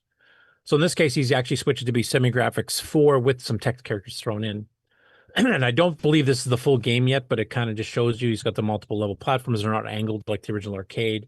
The gorilla is actually made up of green text characters up in the upper left corner, and actually is animated to throw barrels and everything else. I thought he did a pretty cool job on that. And the character, here's the oil cans, this yellow block. The player is just this blue vertical bar. These are the rotating barrels, etc. here. But it's actually looks pretty cool, I have to say, for doing a low res version. So is this run and like it's in in basic? 4K? Probably. I mean, he did this kind of thing on his VIC-20 before he got his Coco back in the day too. So, so you can see the blue character there's moving. Actually, I think the white's the ladders. Yeah, the orange is the little barrels coming by. And you can see the little animated text character Donkey Kong will actually reach over to grab a barrel and throw it onto the playfield, just like the arcade does. Yeah, it's pretty cool. Now he doesn't have jumping in yet. And I don't know if he'll just shrink the blue or if he'll shift it up so it goes up into the next tile of ASCII semi-graphics 4 characters above. But not a bad little look for a low-res, Donkey Kong style game in basic. This is as low as you can go, isn't it? Pretty much. Yep, pretty much. How much of us actually do those, highly detailed, you have to have a game machine with a billion megahertz, to play them, and it's real life, and the people actually have a little AI going on. You need a team to do that. Do we have people here that are doing the gaming stuff? This is the opposite of this. Yeah, you can't do that yourself. You have to have a team to do your asset manipulation and so forth. There's no way that anyone could make a modern game. Yeah. The closest I think going right now is Jeff Noyles doing his new Ultima style game that we've covered a few times as he's been doing updates, which also runs on the PC under Windows, by the way, and requires a 512K Coco 3 because he's